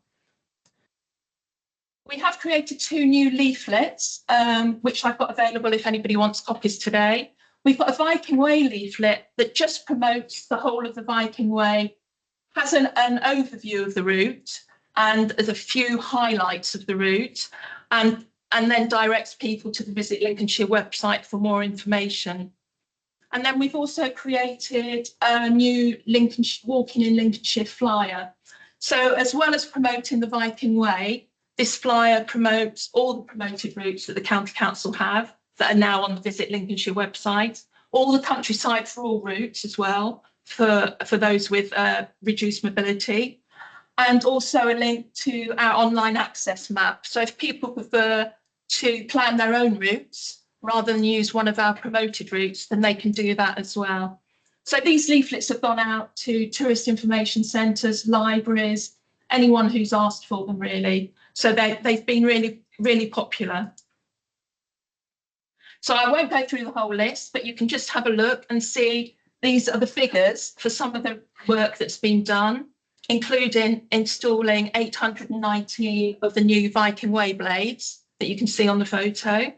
3 new boardwalks we've put in, 13 route changes, 4 new bridges, We did 3 guided walks. So quite a lot of work over the past few years. And just to finish to say in 2026, the Viking Way will be 50 years old. So we're looking for ways to celebrate that milestone. So if you have any ideas, we would love to hear them, because we do want to make a special event of it and celebrate it and get more people to know about it and come and walk it. Thanks for listening. If you've got any questions, I'm happy to take any if we've got time, Chair. We have got time for a couple of questions. I mean, thanks very much. I thought the circular route move is really smart. Yeah, and at the moment, we're currently working with West Lindsey District Council, who are going to fund 2 of our routes and produce some leaflets as well. Okay. So that's good. Great. Any questions? Well, that's great. Thank you. Well, I have got the video if people want to see the video, but if we're short of time, then people can just go onto the Visit Lincolnshire website and watch it because it's 3 or 4 minutes long, so that might be better. But if you go to Visit Lincolnshire, go to Viking Way, and you'll see there's a video, or it's on YouTube as well. Just 3 or 4 minutes promoting it, and Lizzie stars in it as well. So it's well worth watching. Okay, thank you, Debbie. Okay, so sorry, go ahead. Just to celebrate, we all got to dress up as Vikings for the birthday and go around the room. Well, Just to get some. it's funny you should say that. I've just had an email today from somebody saying, oh, we could have Viking reenactors walk the Viking Way. So, yeah. Not volunteering. Okay, agenda item number 12, Lincolnshire Joint Act, Local Access Forum Purpose and Process. So we received a report from Peter Pinton. Okay, it will literally take me about 3 minutes because the word missing off the copy that Tom is draft. It's not a final document. It's a work in progress. However, one of the benefits of going to military staff colleges teaches you how to pitch everybody else's good ideas. The second advantage it has is that we learn only to read the executive introduction and the summary and recommendations at the end. You can skip the rest in the middle because it's just background.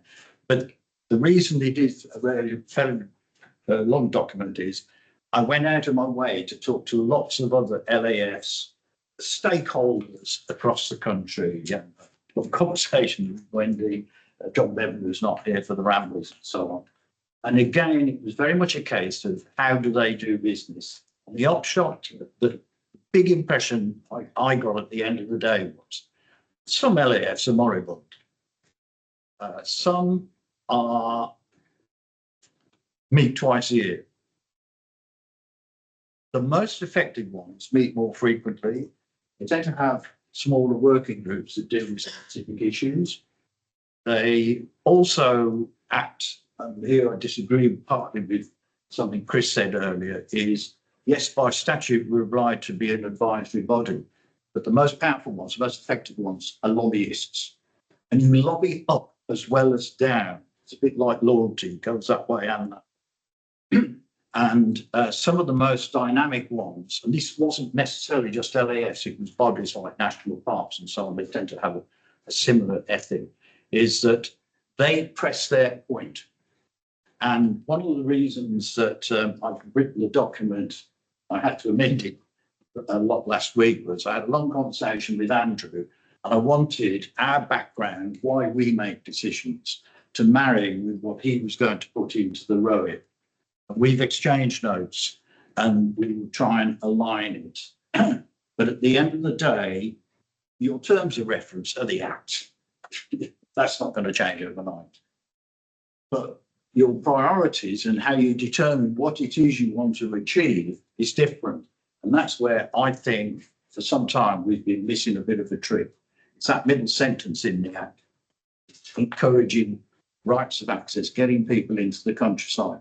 And that has to stay our focus. I'm by all means happy to answer any questions now, but I will repeat, it is a draft document. I will refine it again when Andrew and he will refine his PROIC, I will refine this. And I'd like to come back and say, These are a priority lists, and the priorities will be those that we can achieve, very much as the chairman has indicated, but we should also have aspirations as well. You know, John is a brilliant advocate for the less able, and the fact that that's made, I fell off a bloody style 18 months ago and cracked 2 ribs. Other users are getting ignored. You know, in my village, I have at least 3 people who regularly drive small horses, well, one of them quite large actually, but they are ignored. And there are new people out there using the countryside. But my fear is, it's probably in the same boat, you don't build airfields in the middle of town. So since the age of 18, I've always lived in rural communities here and on the continent. And the truth is, I get really irritated. You can tell from my accent, I'm from the West Midlands, with folk who do not know how to treat the bloody countryside. As an ex-magistrate, cases of dog, sheep worrying, really annoying. They had an animal maiming case in court a few years ago. And there is an education process there, encouraging people to use the Viking way, the coastal route, but they need bloody educating as well. And that's it, you know, that's my piece. Dogs are the chief thing in my council right now. And, when I handed over the parish council, I managed to distribute a relatively small village, 7 dog bags, and all the sort of dog messes disappeared, not just in the village, but in all the public rights of way that spread out from the village, bridle paths and footpaths, and so on. So there is stuff out there that we can influence. The promotion bit's already been mentioned as well. So have a read of what I've written. Some of the most useful people I spoke to, and I've also made appointments to go to other LAFs, by the way, which does that all the time, it is that I'm picking up things all the time about how they function. Suppose that we see it at the next meeting. It deserves a lot more time. It does deserve more time. Just before we do that, there's an action listed on page 78. Peter, action. Any members of the forum willing to take this on as a project? So, although we could reconsider the next meetings, maybe things we can be doing in the meantime. Yes. Before that meeting. So, can you just clarify what you mean by that? What you members will sort of step up? Yeah, I think that's me. So That's John's. Oh, I beg your pardon. What I was going to suggest, Chair, Yeah. is if I take agenda item 14 first, before 30, very quick, basically promoting the lab. What we want to do is give the lab the opportunity to have some indication on the countryside hall leaflets, that we go to the website, giving a lot more information to people that have a look to see what the lab's all about. So I would like that to happen after Peter's come back with some information. Yeah, on this. Yeah. I mean, I've learned today, listening to Matthew earlier in the meeting, stuff there I hadn't even thought of, so it could be another paragraph in here. Okay, any other comment on that before we move on? Okay, so then we'll take number item 13, countryside for all. Or do you want to do number 14 first? Well, I've done 14 now. So wait until Peter's come back with some information, and then as a local access board will decide what needs to be in there and how we need to promote it. So defer that item to a future meeting. Yeah. Okay. Okay, so in agenda item 13, looking at countryside hall leaflets, a lot of information is there. I'm not going to go through it again. Action. One of the actions is if anyone's interested in helping us with getting funding, please help us out, because we are all struggling. We've got enough for this coming year. We've got enough for, I was going to say Matthew, but that's not quite true. North East Links, and we've got enough for the other areas outside of Lincolnshire that people that live in Lincolnshire are quite keen to have other routes outside the county.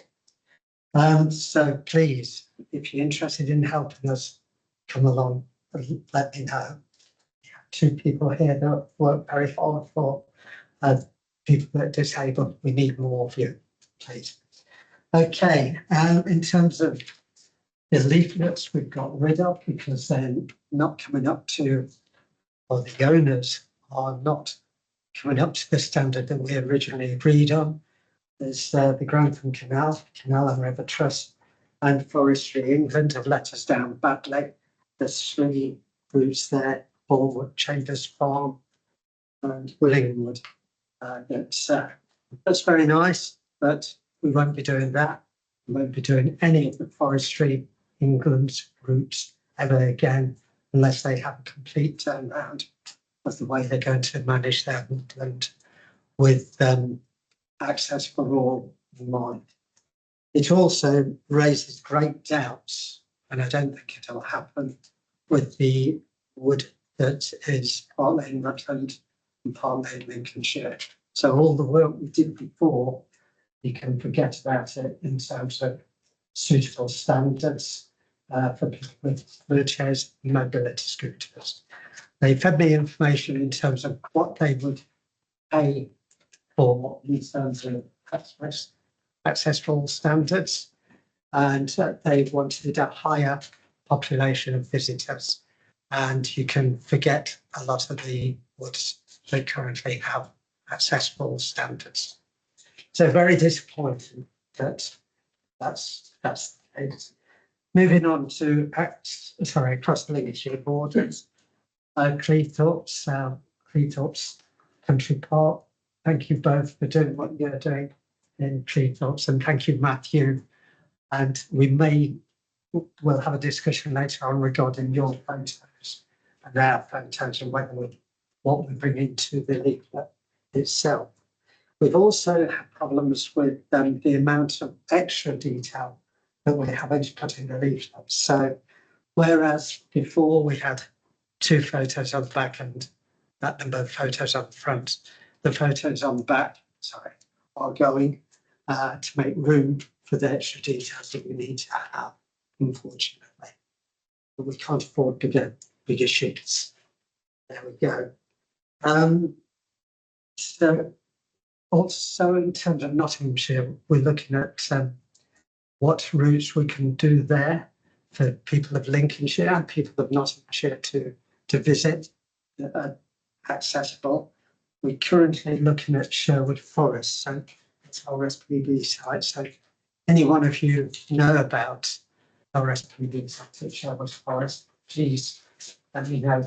Let's have a chat, please. And if anyone is really wants to be helpful to make it the countryside more accessible for people with limited mobility, please help us, because that's the only way you're going to do it. It's a big task to try and do it on your own. It's a big task to try and do it with 8 people.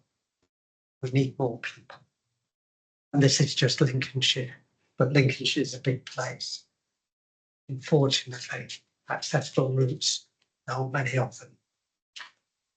That's me in terms of that agenda item. If anyone's got any questions, please.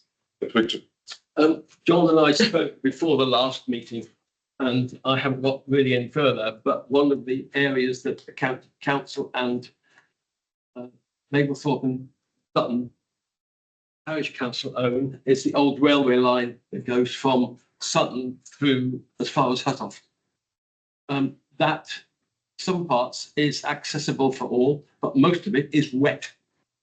And it could be good, particularly now with the English nature route going through along the old golf course, because they're basically parallel, and they come out just about at Brown's cafe and ice cream, and you could go along one and come back along the other. And I'd like to help John really get this route going if we could. And I think I can get some help from the town council. Yeah, sorry, actually, I mean, it was Lincolnshire County Council many years ago were trying to make it brideway, but failed. I think there was objections from the town council. But I think there's also an SSI site partway through it, Yes. and there's also a bridge that is a bit difficult getting over. It needs looking at in detail. But it's quite a long route. We also had a problem of planning 2 months ago when somebody wanted to talk about putting up electricity cables to it. Because there's a lot of these electricity cables trying to happen in Lincolnshire at the moment. And we tried to refuse that, but of course we can't refuse anything. We could probably, if we can get town council inclusion, we have £100 available for a small project development. It might be helpful if we can get help to get the route done. Yes, I would welcome that. I mean, from memory as well, you've got a lot of overhang. Yeah, there's a lot of overhanging hedges. Yeah, it needs quite a lot of work doing to it. But I'm not sure how we do it through the county council. Yes, Andrew. I was going to make a suggestion, just to remind the lap in terms of you're able to advise more than just the council. You're able to advise parish councils, and they have a duty to take into account your advice. Yeah, I believe naturally Forestry England is one of the bodies that is duty bound to have advice from the we forum. do that. We've done that quite regularly. What I might suggest is the forum could consider some letters similar to what we've done before. You may recall a while back I spoke about particular wording that I've used in the past on letters, which reminded people about their duty under Section 94 of the Countryside Rights of Way Act. So that might help focus the mind, or at least give you an answer. As I say, they have a duty to listen to your advice, not necessarily one to follow, but it does help. Just very quickly, Andrew, your predecessor made enormous efforts regularly through the Association of Local Councils. There's a forum by which the county district councils meet, because their key thing there is they're the planning authorities. And he knocked his head against a brick wall with frustration, the difficulty of getting any traction. And it's partly because planning authorities, planning departments are dreadfully overworked, trying to listen to things like this. You might be interested in that, Andrew's aware of this. We've approached the LAUC about doing a presentation on the LAF. Fortunately, we were too late to hit their AGM this year, but they're on my, definitely on my target list. How do we work with regard to the water boards? Because I've got a drain that cuts through a PROW in Naglethorpe, and that people use that route from St Mary's Park, which is where the old brickworks were in Naglethorpe, through to what is the Grift, the drains. It's Anglian water. It's Anglian because there's that bridge has no protection for people. There's no postings at all. And there's quite a lot of people with mobility scooters using it. And how do we approach that? We should do exactly the same. That we should be advising them. I will say that Anglian Water Authority, we've approached from Rutland, County Council of Rutland Platt, because of a number of issues. They are very good at not listening, very good at saying they're doing something else instead, which never appears. But if you don't try, you never know. So it's worth trying. Because I can't get town council to put anything forward for this at the moment, even though the half of the rights of way actually goes through the park. But they say the bridge has nothing to do with them. It's a public right of way. It's listed in our definitive map and has its own number all the way through. So do we do it through you? So the bridge is a public right of way, and the bridge is in a poor condition. Yes. Well, it's, come to me. there's no protection. Yes, Oh, you mean there's no barriers? no barriers at all. Come and have a chat with me separately. But it'll be down to I us. can give you the number and I can give you the information. I can't say every bridge is ours, but there's a high percentage of. A lot of people do use this one. I'm sorry, I'm interfering because this is personal. Well, we can take them offline. Yeah, thanks, Victor.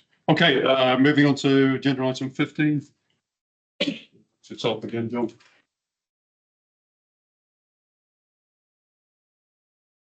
Yeah, again, if anyone's willing to work on that, there's a good chance that you could get some funding for different councils to actually invest to get them to change green spaces to make them more accessible.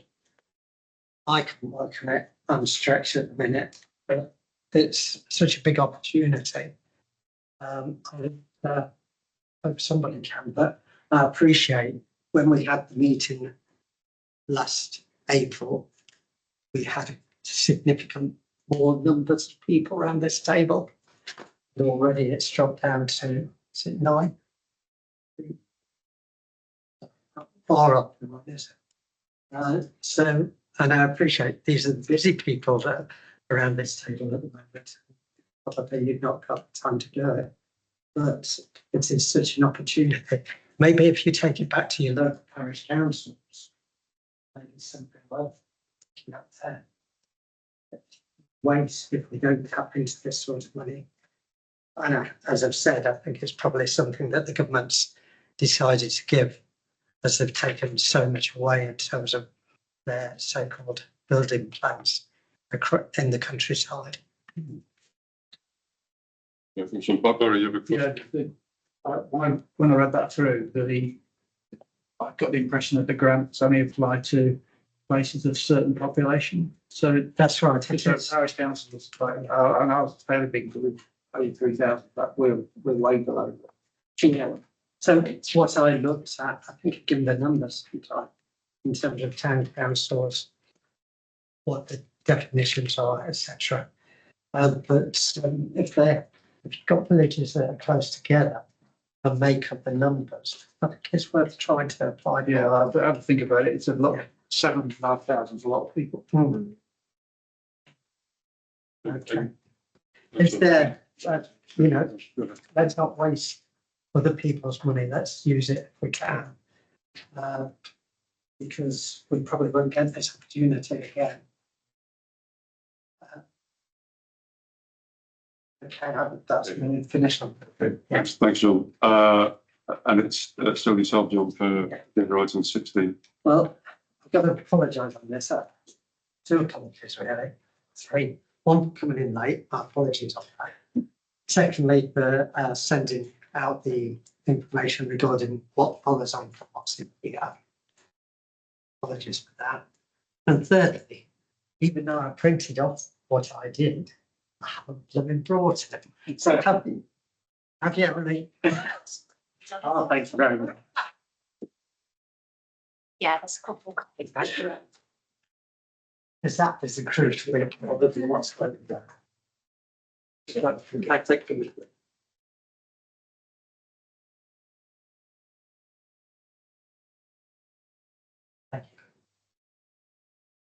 Okay, so construction sites in the countryside.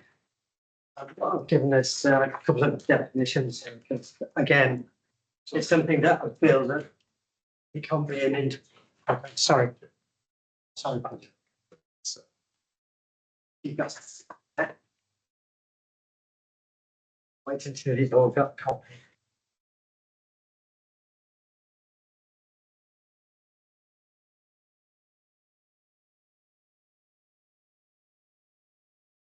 Okay, thank you. So I've looked at the definition of countryside from the English dictionary. I can't remember which one, to be honest.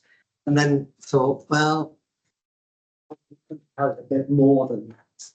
And looking at the threats that we've got, because if we're having all these construction sites coming along, will do. If there's a population increasing and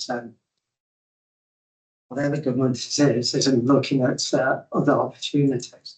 So I've put a definition there. You'll see that I've also put question marks because, you know, it was a quick go at it for me, and I feel it should be something that we do some joined up thinking of. In terms of my definition of the countryside, it would include woodland and land that is being repurposed. In Brooklyn, we've got St George's Barracks that we don't know what's going to happen to it, but we want to make sure that something happens to it that is fine to the countryside as well. We've also got solar farms that, like yourselves, are increasing in size, but cutting out countryside that we like, because all the members of the lab are interested in the countryside for one reason or another. And the threats are, as we've already spoken about, coastal erosion, increased population, building developments, including the solar farms, as I mentioned, increased inland flooding, flash floods, loss of farmland, loss of wildlife and flora, impact of reduced pollination, and more of the pro network becoming urban pavements, ending with roads, and also slam between fences and brick walls. That is not countryside anymore. It's not doing the pro network anymore whatsoever. What we want is a route out of whatever we build. We need green space at either side, so we've got wildlife being able to travel to the real countryside, and for our health and well-being, see that green life either side of us. So we've got to think of how we do this, but not only think of how we do it, are we the people to do it? If we sit back and do nothing, nothing gets done. But somebody's got to start somewhere shouting about it, because if they don't, in generations to come, there'll be no countryside at all worth visiting. And we know from our lifetimes, as young as you all are, the amount of countryside has been swept up by roads, partly our own fault, increasing population, partly our own fault as well, from children, grandchildren, etc. But we need to manage things far better in terms of a country, what we do in future. Otherwise, we're leaving our great grandkids on the concrete and rubble to live amongst rather than green pasture. And not only that, you know, we're going to end up with a country that has to import loads and loads of food because we've not got any space to grow it. So we need to be thinking about these things. And we need to look at wildlife corridors, make sure they're better corridors than what we've got at the moment. We need to try and get government to see that if there's any new building going on, we have those wildlife corridors in between existing buildings and the new building developments. And it's all quickly put together here. It is my second slide. It's my third go at it. The second go at it, I looked at it and it came out to about 30 pages. I thought, I can't be doing this. And I knew you would. I started all over again because I want input. You know, it shouldn't be my thoughts. It's got to be bigger than me, bigger than the lab. But a whole load of organisations coming together to try and get something that we can put to the government to make things change, whatever government it is. And it's got to be something like an 8-year plan, a 12-year plan, not for a period of 4 years. So it's got to bring parties together. That may be difficult, but you know, how else are we going to do? With the health service, they're suggesting that. Okay. I'm not saying that will work, but at least people are listening to that. There's a lot of good stuff in here. I'm just sorry that we're running out of time Well, yeah, to get into it. But Yeah, there's a lot of stuff to read there, John, and take forward. What I'd like to do is ask for all your input, right? What I will do is I'm going to talk to Rutland about this as well and ask for their input. And I will take it to Leicestershire and Rutland Wildlife Trust because they're not very friendly in terms of people and accessibility, but certainly to the Lincolnshire Wildlife Trust, which I think are very, very good. Okay, thank you, John. Right, so that just leaves us with the work programme. Item number 17 on the agenda. Any comments on the work programme? Sure what we mean by work programme, but we need to consider the next meeting agenda. When's it going to be and what we are going to discuss? Well, that's the item agenda, work programme, and it gives future meeting dates there. I mean, my first question is, given what we've got to do this afternoon, and we've not achieved anything near like perhaps what people would have wanted to achieve, and it's taken us 2.5 hours. As it stands, we get four hours of meeting time per year. We all hate meetings, it's all the bane of our lives. But I would ask, just coming in from this fresh and going through quite a lot of the previous minutes and so on, is that enough time to get through what we need to do to achieve the objectives of what we should be achieving? I don't know.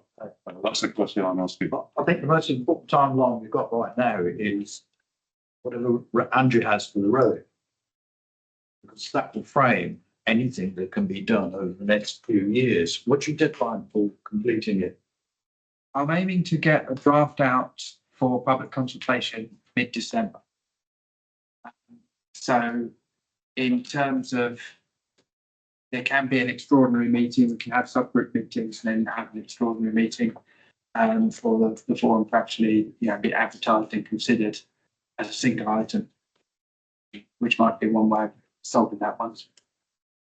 And I'm reasonably confident between Andrew and myself and the working group that we work on the road, that we can come forward with a policy statement for this LAF to adopt on how we want to take stuff forward. I hear a lot of what John's already put in his documents actually overlaps with, I came to the same conclusion via a different route. I'm not well aware of John's work. So I think extraordinary meeting to settle the row up in the new year, would that fit? There's no, it could be, my consultation plan for public consultation can be adjusted. So if that's what formed advice will be to wait until after that meeting before going to the 12-week statutory public consultation, we can certainly take that back and I can have a chat with my manager in terms of political. We've got an election next year, so I have to balance exactly what things are sort of gapped up so that Sorry, go on, sir. I was just going to say, it will dictate most of our work. It will, I think that will take up an entire meeting. When I looked at the agenda, I thought I'm never going to get through all this in do it justice. I think we ought to have at least 4 meetings a year. There's a basis, whether we have an extraordinary one as well for that. But that's my gut feel, is it meet once a quarter. I don't know how that would feel, how that would sit with council officers. I think we can, when we had discussion before about what is reasonable for us to be able to provide the secretariat advice and stuff, we thought quarterly would work. How do members feel about that? Can I just add, it may help. I know a couple of members are struggling to actually get here. So maybe we have one meeting that's online for those.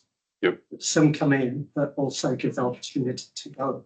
I'll just need to have a look whether we allow that whether that's allowed within the legislation, whether we can go fully virtual, but I'll look into that. Thank you. Okay, but sorry, Chris is first. this is, Go ahead, and then Barry. it's important that we try and do a little well and try and do lots of things and just fall over for lack of time. And I feel sorry for Debbie here because we had 3 presentations and Debbie really was squeezed for time. just had to sit here through the whole meeting. I think that's unfair to her, and she wasn't able to do justice. We might have wanted to talk about it. That's an example. So if we could stick to only one presentation, I think, in each meeting, and decide what we want to do. And obviously, the road is really the important thing at the moment. But I want to consider Peter's paper. The third point is, can we set up, is there any points as a question, not a suggestion, but of having an online system for discussing things between meetings? So there are dangers in that because you get sort of cabals turned up, being squeezed out and things, but it's something that we might find useful. Well, MD will check, but it may be that we alternate face-to-face and online meetings. So we have 2 face-to-face meetings a year and then 2 online meetings. I mean, it strikes me as well, trying to encourage more people to get involved. Just 2 meetings a year, that's not a lot of face time to get people encouraged and committed. We've rarely managed in the past to set up effective working groups, which is something I think we all need to do. Right. We, can I just say we have had one? Yeah, I said rarely. It ought to be the norm. So would there be a general consensus that we approach quarterly meetings and see how that works? Yes. Certainly it would give us more time to get into sort of some of the detail, I think. Because I'm very aware that certainly the last items on the agenda, we just rushed through simply because we've had no time really to consider them. Yeah, but sorry, Barry and then Barry. The one is I've really enjoyed having presentations. I think that was very informative. So certainly I'd be more than happy with 2 at least, because it's feeding back useful stuff. So we want to cut those down. Something else I want to say, I've completely forgot. Okay, Barry. I think that there's a fine balance between talking about an issue and actually being focused. We tend to go on a bit, from my perspective, about an issue instead of being, yeah, this is the issue, these are the comments. We now let it go on a bit broad. We lose time. We need facilitation of the meeting needs to be a lot stronger. We stick to the agenda. We don't allow it to go global in some of the discussions.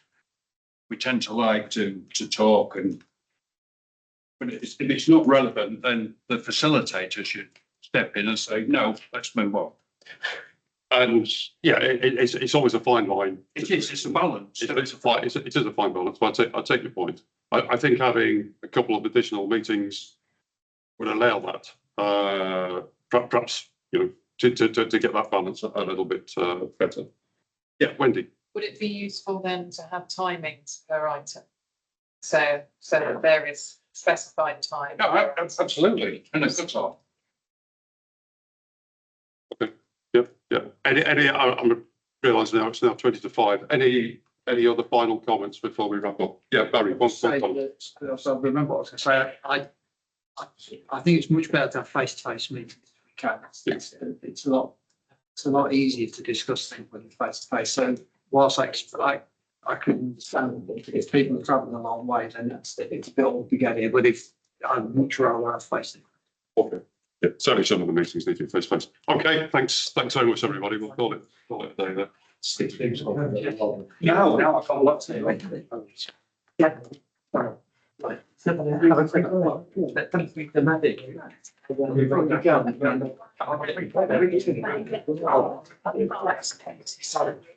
Yeah, and then I came back to 360 this one. Yeah.